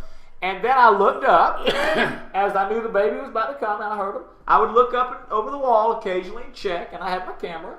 So then as the doctor's working on it, I'm pulling the camera every once in a while, going, taking pictures. And I'm just kind of randomly doing it. So I've got like the beginning, and I got the head coming out, and then the baby. And so, yeah, I got like a collection of them. Okay. I did it a little bit with Max, too, but Max's didn't have, I didn't get as many with Max. Okay, now was Max cesarean as well? Yes. Okay. Yeah, see, because what it was with Heather is they tried the other, but she with Elizabeth, she was in labor for a long time, and it just wouldn't come out. Right. And they said what it is because she had some kind of scarring in there. Right, and from a previous thing, she couldn't dilate. And the scarring was not allowing her to push it through. So to dilate, yeah. They took them out cesarean, yeah. All right, well. Yeah, but yeah, that's there you go. That's Life with the Harrises segment of the show. But I mean, it's not a bad thing because it's great. You know, I show those pictures to Elizabeth now. Like, Elizabeth, see, here you are coming out of Mama's stomach. You know, So, and she's got all the gook on her, of course. But hell, that's life. Wow. Yeah, that's life. Yeah. We all had that shit. That's how. We all. Speaking of having rough life. Well, wait a minute. No one said she had a rough life. Well, not life, but you know, just going through. Gunk. No, you should have said, speaking of aliens you want to shoot. Speaking of aliens you want to shoot. That's what she okay. More of a second. Okay, well, speaking of aliens you want to shoot, here it is. In Forsyth County, North Carolina. He looks like an alien. Look at his eyes. An former East Forsyth High School music teacher was convicted Monday afternoon on 3 counts of taking indecent liberties with a 16-year-old male student during the summer of 2011. The Winston-Salem Journal reported the jury took about 2 hours to come back with guilty verdicts on all 3 counts against Winston Harvey Stevens Jr., age 61, who resigned from Winston-Salem/Forsyth County Schools on December 19, 2011. Stop. Now look at that segue. You guys don't know this, but it's the 19 factor. What's the date he resigned? December 19th. Guess what December 19th is, Irvin? What? Heather's birthday. Wow. 19th factor. We were just talking about Heather having a baby, and the guy resigned on her birthday. Wow. There you go. All right. Well, what does that mean? It's the 19th factor. Wow. Whatever the hell that means. I mean, it means the guy's an alien. There's a synergy going on there. We just need to find it. Yeah, okay, continue. Sorry. Judge Brad Long of the Forsyth Superior Court gave Stevens 3 consecutive sentences of 6 to 8 months in prison, which he was suspended for a period of 36 months, or 3 years. Under state law, Stevens could not get an active sentence because he was charged with the lowest class of felony and he has no prior criminal record. He will have to register as a sex offender for 30 years and is prohibited from going to any public school in North Carolina. I got it. I know what it is. What? Okay. What? Your daughter was like trapped in jail and they needed to literally let her out of jail. And this guy is going into jail. Oh, okay. So it's a circle of life. Circle of life. At least in the penal system. That's the best I can come up with. Right? So the 9 months in that belly is jail. No. Is what you're the saying. fact that she couldn't dilate to let the baby out, that baby was trapped. Almost like the baby. So they had to release it. Okay. And this guy, we're not saying that she's going to that jail. your daughter is like Tim Robbins in the Shawshank Redemption or anything. Yeah, I mean, hell, Irvin went all the way to Santa Fe for that one to try to get that joke across. Okay, Donnie Curry, I'm out of here. See you later, Jeff. See you around. Okay, so Jeff Adams has his show at 3 p.m.ish. Yes. All right. And he'll be visiting Donnie's show. Ashley 34, welcome. Who's Ashley 34? Everybody visit everybody's show. I love it. I love this. Let's go check out all the new people we got on our show. People new to come to the roast. I know. Yes. We're number 4 on the top. And go. Somebody. Okay. Go, Derek. Yeah, Oh, we got just some say stuff. it. Yeah, a man sues Portland police officer over drunken driving arrest. A man who claims he was pepper sprayed and arrested on accusations of drunk driving by a Portland police officer after she spotted him vomiting in the doorway of his parked car is suing the officer for $20,275. Ryan Sumter claims that Officer Christian Watt didn't have probable cause to arrest him and used excessive force after she spotted him about 2 a.m. on May 2nd, 2011, sitting in the open driver's side doorway of his parents' car. Sumter, a California resident, had been out on a bar with friends, felt sick, and vomited on the street just as Watt drove by in her patrol car, according to the suit filed this week in Manama County Circuit Court. The suit claims Sumter had decided to sleep in his car until he felt better, and that Watt told him he needed to call a cab to go home. When it became clear that Sumter wouldn't call a cab, Watt pepper sprayed the interior of the car, causing Sumter to gag and cough and leave his car, according to the suit filed by Portland attorney Benjamin Hale. Watt handcuffed Sumter and he spent 2 nights in jail. The district attorney's office declined to charge him, Sumter, with driving under the influence of intoxicants because of lack of evidence. The suit states Sumter was charged with an unlawful possession of a firearm because the officer found a weapon in his glove box, but a judge later dismissed that charge. Sumter was also charged with interfering with a police officer, but a jury later acquitted him.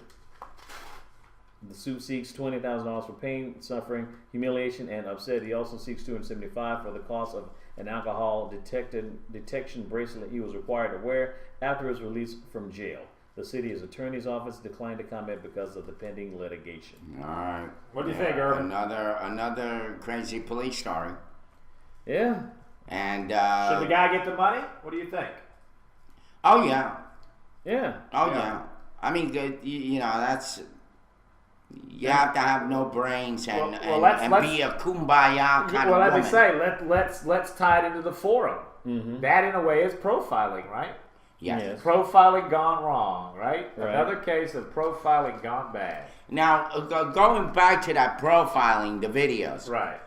You wanted to address that. Go ahead. One of the videos had this black woman. Cop.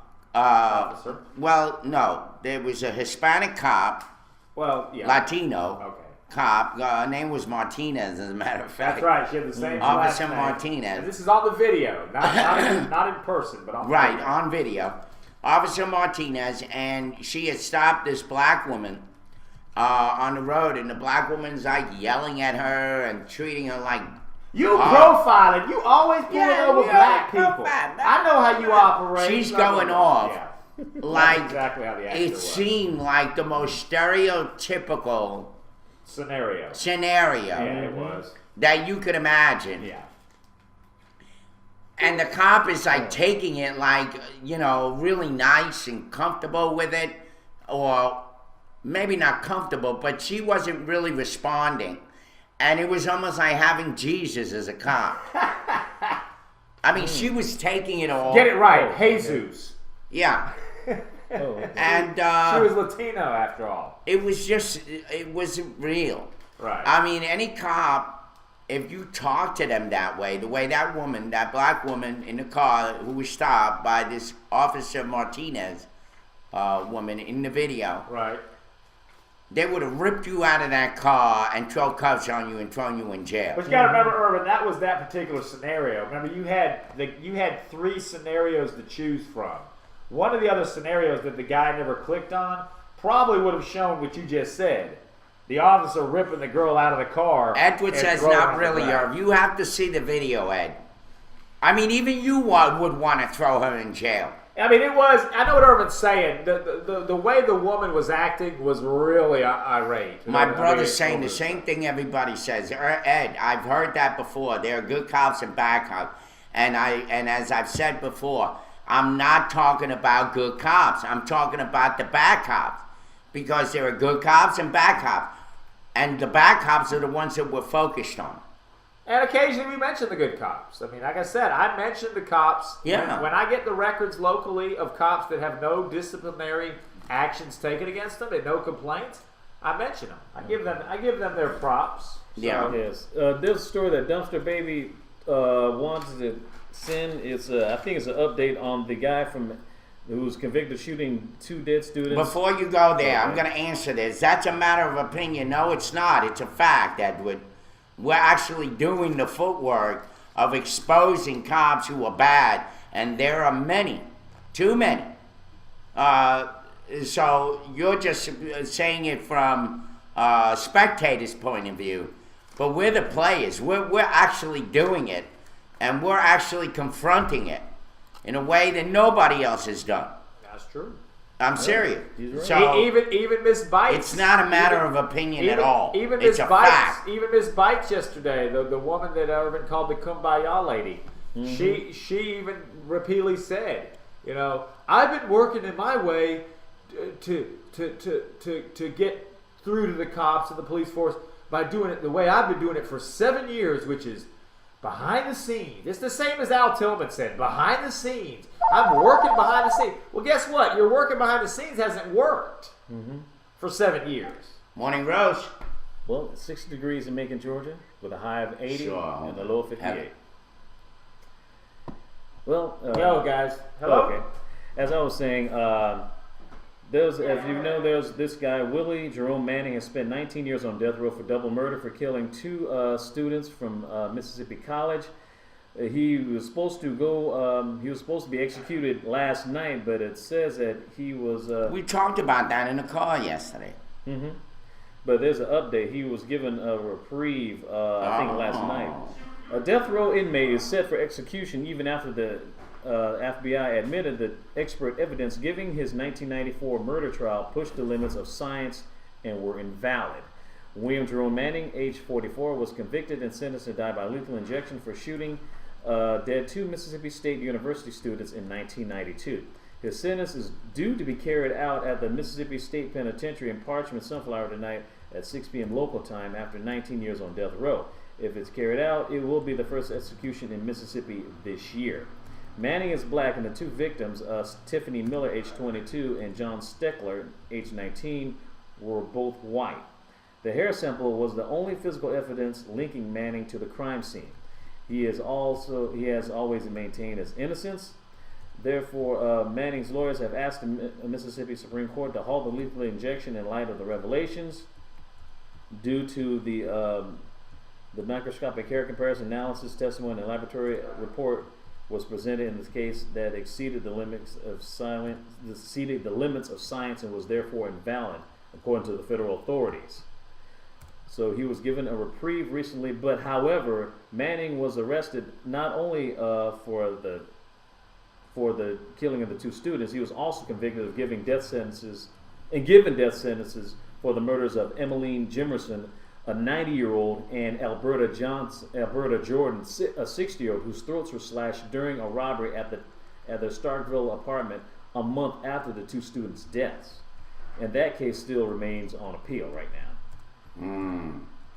So wow, so either he's going to he had a reprieve recently, at least for a while, but I don't know whether or not if he's going to go. Do you think he's going to be executed for the 2 students or for the 2 senior citizens?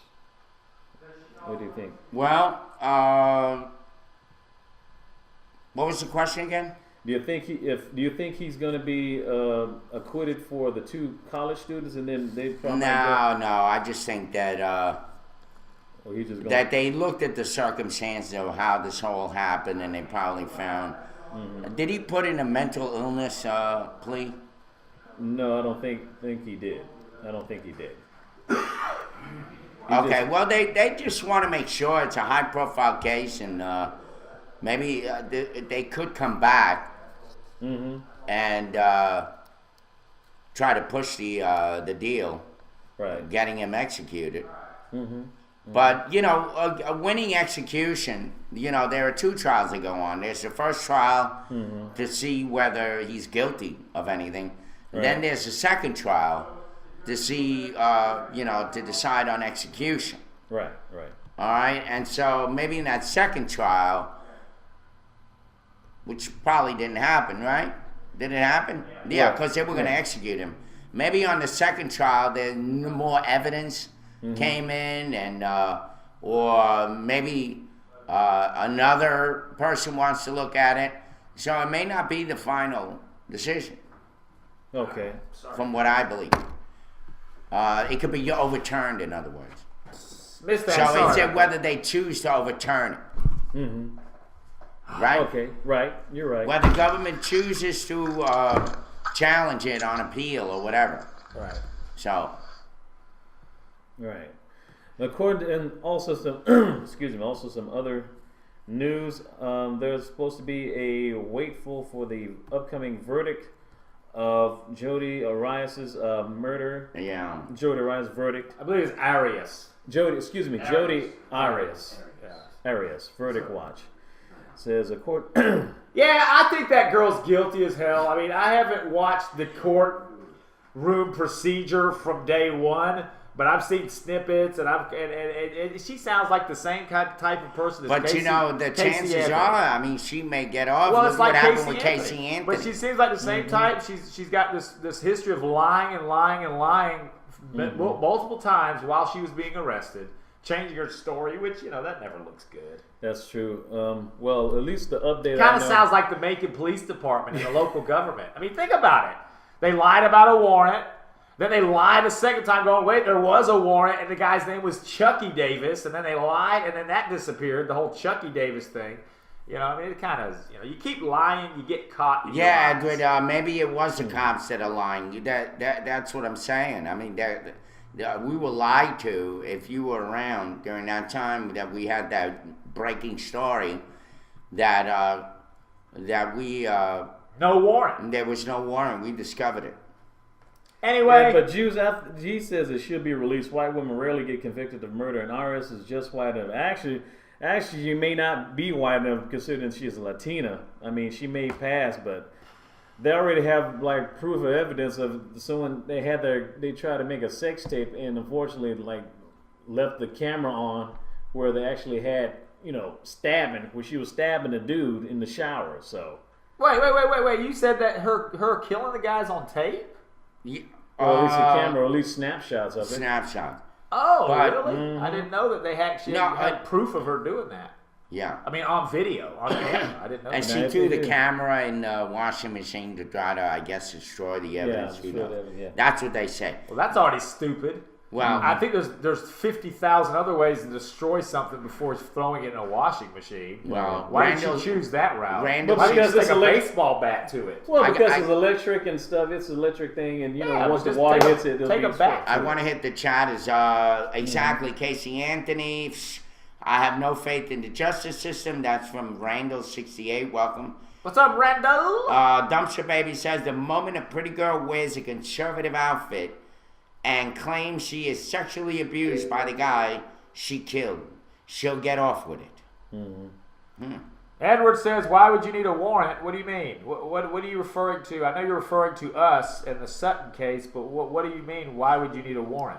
Yeah, because that's the excuse that they gave They for were trying approaching they were trying to cover up because they knew from the beginning that he handled that wrong. Yeah. I know darn well the cops knew when they showed up and they found out what happened with Sutton, they knew he handled it wrong, and they reached and reached and reached for something to do, and without thinking it through, they told Jamie Gaudet, the spokeswoman for the police department, go tell them there's a warrant. And so she ran right over to the Telegraph reporter who was hanging out at Kroger. And she said it on she film. Goes, we got a film. warrant. And that's what happened. And that's what happens when you're trying to cover up some shit because you know you had an oh shit moment. Yes. That's exactly what happened. Who was there that saw it? What do you mean? That's Edward. Everything, man. There's been witnesses left and right. That's another thing. The GBI took the witness statement of one person. And it was the person that said what they wanted to hear. They didn't take all the statements from other people that said that he threw his hands up and he said, I don't have anything, I got. They didn't want to listen to any of the other statements. They took Who witnessed it? A lot of people witnessed it, but they didn't do the interviews properly because they said they had interviewed what? How many people? Dozens. And then there were people in the background that were there witnessing this stuff. I mean, the question is, did they ever ask those people? See, that's the reason why if this gets really hot, like going on right now, imagine what's going to be with the Zimmerman Trayvon Martin case. Because I was from the get-go said that Zimmerman needs to go to jail, if not for manslaughter, at least for kidnapping. Plain and simple. Because he's not even a cop at all. Right. He was basically just pretending to be a cop, which is against the law, by the way. In person, he's some wannabe guardian angel / neighborhood watch. In which the dispatcher 911 said, he's don't a get out guy. Yeah. He said, stay in your car. You're not authorized to do it. You don't even have a freaking badge. But he's going to tell a kid, hey, get in my car. But no, he wanted to flex his Smith & Wesson muscles. And I'm sorry. He should just go to jail for at least, if not for manslaughter, at least for abduction or at least attempted kidnapping. Because you just don't Well, he's already been in jail some, right? Isn't he been in and out? I thought he was in, then he bailed out, and then he recently was put back in, I think, because he did something wrong. Yeah, he did something wrong. But the thing is, he should just be locked up just for attempted kidnapping anyway, because you just don't go to some random teenager and just say, hey, you, get in the car. Hold him down. And then the teenage boy and the kid's supposed to say, okay, because, well, hey, he's black. It got to be, unless he's butt naked or walking around with a tuxedo, he's got to be guilty of something, Right. They're like, geez. Right. Yeah. My brother asked again who witnessed it, and then he goes on to say, did those people show up at the hearing? No. Edward, where the hell have you been? I know you've been on this show since the past 5 months of us talking about this. I mean, really, Edward, where have you been? Or are you just trying to stir shit up? You have to know this story, Edward, right? Edward! Plastic Canvas says, my husband is enjoying your show. Thank you. I hate when they call me Edward. That means I'm in trouble. Oh, yeah. By the way, my brother's from that Florida citizens arrest, Mm-hmm. You know what I'm talking about. He is? Well, Florida. Mm-hmm. That state is... there's some law that allows you to shoot somebody if... the stand your ground law. That's some BS. Stand your ground law. Stand your ground law. That's some BS. If he didn't have that gun, he would have had to stand no ground. He would have sat his butt in the car. He would have took his butt home. Let's stand our ground on word origins. Yeah, here we go. Dictionary of Word Origins by John Ato, supplied by Saibuki. Page number. Edward, you want to talk a lot. Give me a page number. Come on, Edward. Give me a page number. And no, 666 isn't on here. All right, Edward. Now, somebody else give me a entry number. We have 1, 2, 3, 4, 5, 6, 7, 8 of them. And I'll give you a hint. It starts with an A. 5. Okay. 5. Speaking of 40 acres and a mule. No. Acre. Okay. Acre is the word of the day from Acre. John Ato's Bloomsbury Dictionary of Word Origins. Acre. Acre is a word of ancient ancestry, going back probably to the Indo-European base ag, A-G, source of words such as agent and act. This base had a range of meanings covering do and drive, and it is possible that the notion of driving contributed to the concept of driving animals onto land for pasture. However that may be, it gave rise to a group of words in Indo-European languages, including Latin ager, A-G-E-R, whence English agriculture, Greek agros, Sanskrit agras, and a hypothetical German akras, A-K-R-A-Z. By this time, people's agricultural activities had moved on to herding animals in open country to tilling the soil in enclosed areas, and all this group of words meant specifically field. From the Germanic form developed Old English acer, which as early as 1000 AD had come to be used as referring to a particular measured area of agricultural land, as much as a pair of oxen could plow in one day, an acre a day. So there we go. Wow. Thank you, DB. Yes. An acre a day keeps a doctor away. Thank you for that number, both to Edward Mampa and Plastic Canvas. So we are sitting at about 8 minutes left. Is there a 19 factor to that word? Acre. Acre. Well, I know that she was aching. She was having a baby. Macon. That's our new slogan. Macon is aching. Aching and making. Let's do a new campaign. Macon is aching, meaning we are hurting in this city. Macon is aching. Wow. Start it today. Facebook page right now, Irvin. Macon is aching. Macon is aching. Perfect. Definitely. I'll put it out. Aching for justice. And I'll put it out there. Because we will beat a dead horse. Well, aching for change. Yes. It's a long way off. Oh, yes. Lord have mercy. We're making mistakes. Yeah, everybody has some. Everybody needs to bring something to the table. Whoop, Maddie's call. Whoop, Maddie's call. We have a call. Maddie's call. Is this a seven-toe? I had that story up. Maddie? Oh, you did? Yeah, good. Is this a seven-toe, Maddie? No, it's not seven-toe Maddie. That's a little other Matt. Says, after David Mann, age 71, went missing after he and his wife left a Macon doctor's office in separate cars yesterday afternoon.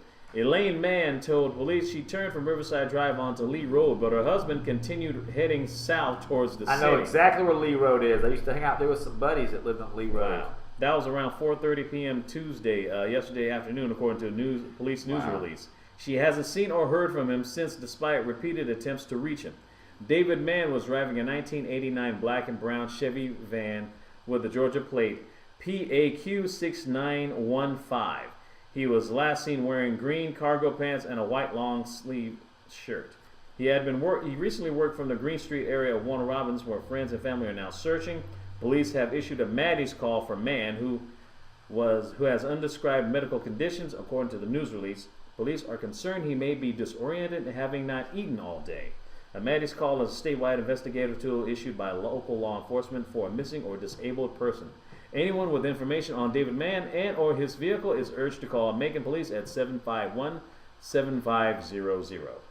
Okay. What do you think he did? My first question is the wife.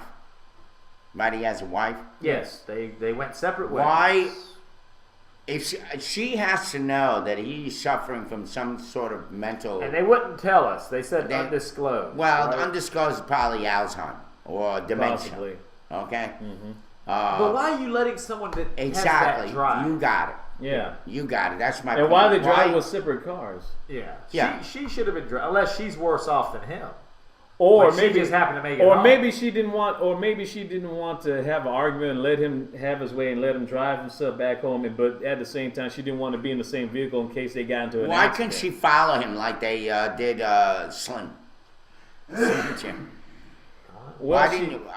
My question is, I mean, there could be numerous things. Maybe he found out something at the hospital that he just couldn't live with. Well, I hope not. Well, no, but they say that he was at the hospital. He just left the hospital, undisclosed ailment or condition or whatever they call it. Maybe he found out he had something that he just couldn't live with, and he said, "You know what? My wife turned off onto the road we live on. I continued straight down Riverside towards Spring Street. Stepping out for smoke. That's right. And I'm going all the way down to Central City Park, and I'm going to God forbid. Why are you creating this scenario? But it could be. We That's don't know. Anthony, though. He makes shit up all the time. No, but I'm trying to tackle all angles. I'm being a lawyer. You guys always sound like a lawyer. Yeah, you do. But I mean, what if he just said it's time to go? I don't want to survive. I don't want to live with what I have. There's people that have that right to kill themselves. I mean, I was always a pro Jack Kevorkian type of guy. I always thought that you should have control of your own life. I don't agree with suicide for stupid reasons, but I think if you're old and you have ailments and you're in pain and you don't want to live anymore and you're just not living a happy life, then I think you should have the right to just go, it's over. Time to pull the plug. And maybe he did that. Or like Ed was referring to, maybe he just was fed up with his wife. He left. Just fed up. He's like, I got to leave that man. I got to go find someone else. Yeah, before she kills you like Jodi Arias. I mean, I thought about that. They're supposed to have maybe he was sitting around fed up. They're supposed to have deliberations by I'm sorry, say? Yeah, I was just saying, Deliberations. Any day today. now. Day 3, we're waiting. So that we may know later today about this is going back we to got to do Daily Bread here. Jodie Foster, whatever. Jodi Arias. Jodie Foster and Jodi Arias. Arias. We got to do Daily Bread soon. Yeah, I have it up, but let's do some roll call. This is Yeah. a good show, guys. We enjoyed it. Oh, and we are going to get to it tomorrow because everybody's probably wondering. This is like the top story that we're not talking about. You hear about these guys that kidnapped this girl, right? And was keeping them hostage, and she got away, and she ran. And that one guy, Charlie, somebody's being hailed as a hero. She ran up to him and hugged him and said, "Save Charlie me." Ramsey, yeah. Yeah, we haven't done this story, have we? No. Well, we talked about it. We just never mentioned the guy who. No. When did we talk about it? Maybe when I wasn't here. Yeah, when you weren't here. Okay, I didn't know. Okay, so you guys did mention that story. We have to get more into that because when you look on all the news sites, that's like the top story. Is about these guys that were kidnapping these women or whatever. Yeah, but the only angle that I saw in that story is why those women stayed there. Maybe they were forced to. Maybe. How? You've seen Silence of the Lambs. Stockholm Syndrome. You've seen Silence of the Lambs also. You've seen what's the name of that syndrome? Stockholm Syndrome. Stockholm Syndrome. It's when when the captive starts to get attracted to and grows accustomed to their captor's presence. Basically, in so many words. In their environment. It means that they get comfortable with being around them. Yeah. And they befriend them and they. But you've seen Kiss the Girls, right? The movie Kiss the Girls, no. or Silence of the Lambs, where these guys, these serial killers, are kidnapping these women and holding them hostage in these caves and shit, dungeons. houses and stuff. Yeah. I mean, maybe that's what it was. Yeah, but it was a house. Yeah, but did you see Silence of the Lambs? I mean, that was a house too. Buffalo Bill was keeping them women in a house. I mean, it's a movie, but still. I need to know more about that. Remember story. Buffalo Bill? He was sticking 14 years. Sticking his tool in between his legs. They couldn't figure out how to standing in get front out. of the mirror, acting like a woman. You saw Silence of the Lambs, didn't you? Shoot. The people of Castaway was doing Guild that- Against Island was on there for 15 years. He was doing that rocket tuck. Still had 7 people on the island. I don't know. Buffalo Bill, king of the rocket tuck. You saw Silence of the Lambs, right? Yes. Yeah. Yes, I did. You saw the rocket tuck. Yep. Wow. Yep. That was creepy. Right, but Graybeard, the pit was in the house. Remember? Because remember, Jodie Foster goes into that house and he's wearing the night goggles and she can't see shit. And she's walking through his house, remember? It was a house with a pit. Yeah. Anyway, Well, what a way to end the show. No. We're not ending it yet, actually. Okay. I just got a message from the Jeff Adams show. Go for it. And this is after you put down whatever it is on the morning roast. A couple of days ago, yeah. Yeah, a couple of days ago. And he said, love calling in today. Love the show. Guys, keep it up. Thank you, Jeff Adams. Thank you, Jeff. Thank you for We calling. appreciate it. And we need more people like you that kiss our ass. Yeah. I'm just not kidding. there now. I'm just kidding. I'm just God. being mean. Yeah, but me, you need to get another identity, man. I'm just Derek, you wouldn't have me any other way. Get another identity. What, you want me to be Jody Arias? No, that's What the hell okay. you want That's me to be? You want me to get my identity? You want me to become a KKK Grand Wizard? No, sit next to definitely you? no. He thinks she's Definitely, fine. no, I definitely swear not. to you. He wants me to change identity. Yeah, okay, I'm a neo-Nazi. No. Well. Okay. He He's got probably me. likes Jody Arias. I do like her. Do you think she's cute? Well, yeah, she's cute, but I think tigers are cute. I'm not gonna try to get near her. Sounds like one I'm of just his saying. Speaking of tigers, there was something on the news we could bring up tomorrow. Tiger. Tiger Woods at a party got drunk, fell on his face, No way. stood there, No way. And got and stuck stayed on the there, ground with his laid big there, teeth. and his girlfriend had to pick him up, or the girl that he's dating, something Vaughn. That's hilarious. She's ski on, that after his and she golf was game with the humiliated president? and embarrassed, and picked him up and walked him out, and everybody saw it. Well, you got to be really strong to be a skier. So I'm kind of glad. I mean, what you supposed to do? Let him lay down there? That's Sleep it off, motherfucker. You should see the Man, that's picture of cold. him. You should see the That's picture what of him. a He friend looks does. like somebody that could be in controversy. That's now. what friends. Well, let me are ask you for. guys this. What kind of person would fall on the floor like that? A drunk. No, Tiger would. Ah, that's it. That's good. Ah. That's a momentary made joke. That's a stupid joke. No, it's not. It's perfect. It's better than Harry Underwood. I gotta work on my golf game. Yes. Yes. Yeah. I gotta work on my All right, drinking I skills. can't synergize to the. Yes, you can. I ain't got no Right. problem with my Daily drilling Bread's gonna skills. say something about the Daily Bread's gonna say something about tigers or infidelity or something. No, it's It'll gonna say. synergize. It's gonna say. It's called the Golden Eagle. Or never mind. I'm gonna say.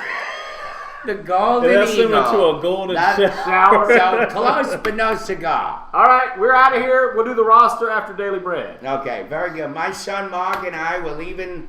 Not my son. I have no kids. This is a writer's son. My son Mark and I were leaving Clyde Peterson Ranch in Wyoming to head back to Michigan. Bye, Urek.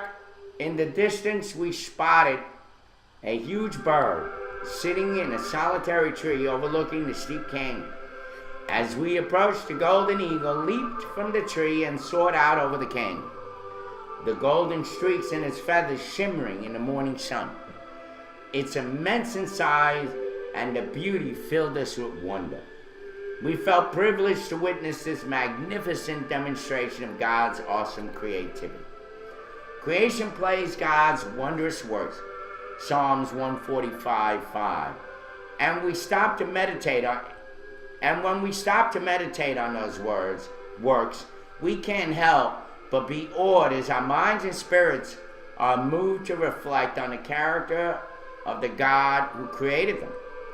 That golden eagle told my son and me a story of the creative genius our Almighty God has. So does the flitting songbird, the doe with her playful fawn and pounding surf, and delicate little flowers such as bachelor's buttons and beauty and spring beauty. In the most unexpected moment and out of the way places, the Lord shines his glory in his world in order to reveal himself to us. Those serendipitous moments are opportunities to meditate on his wondrous works. Verse 5. This is my Father's world. I rest me in the thought of rocks and trees, of skies and seas, his hands of wonders wrought. Barak. Always be on the lookout for the wonder. By E.B. White. Look at the picture. By E.D. White. Look at the There we screen. go. Look at the screen, guys. Look. I look like I'm holding the picture of Irvin. Look. It's like There you go. Here's a little mini Anthony version. Kilroy was here. It's coming Here's a down. little mini version right There you here. go. Look at the screen, Irvin. I'm holding your picture. Oh, look at this screen. Derek's. Hold on. Oh my God. I'm holding the picture of the There you go. boat. There's your Catholic for you. I'm holding the picture of the moron. That's great. Well, thanks, Ed. Thanks, Thanks, Ed. Thanks for this. I'm about to drop it. Ready, Ed? We're going to throw it off screen. Ready? I'm going to throw it. Go. Ew. Okay. I was a little late there. Look at me. I look like a dumbass. Whoa. No comment. Okay. Edward!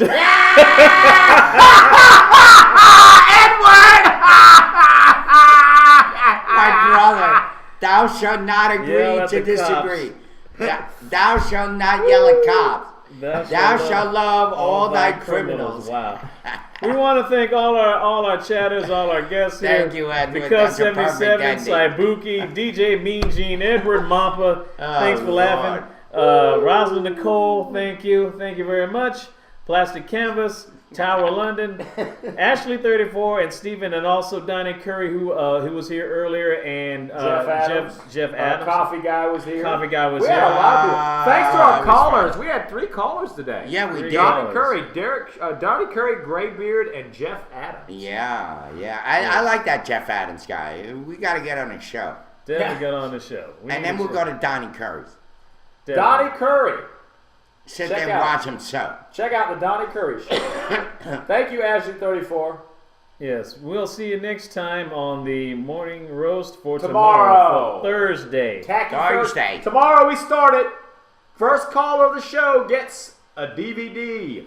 Andrew, try for that. That DVD will be put out, a picture of that cover will be put out on the Facebook page today. Yes. Later, and then in the morning I'll re-share it. So you guys And it's not bootleg, right? No, it's not bootleg. These are store-bought. Oh, okay. Yeah, take care, everyone. And all the ones who are watching us through Central Georgia, you don't need an umbrella today. It's 67 degrees outside, sunny, with a high of 81 and a low of 58. Hey, Eugene, I love you. I want to make mention of that. We'll see you tomorrow.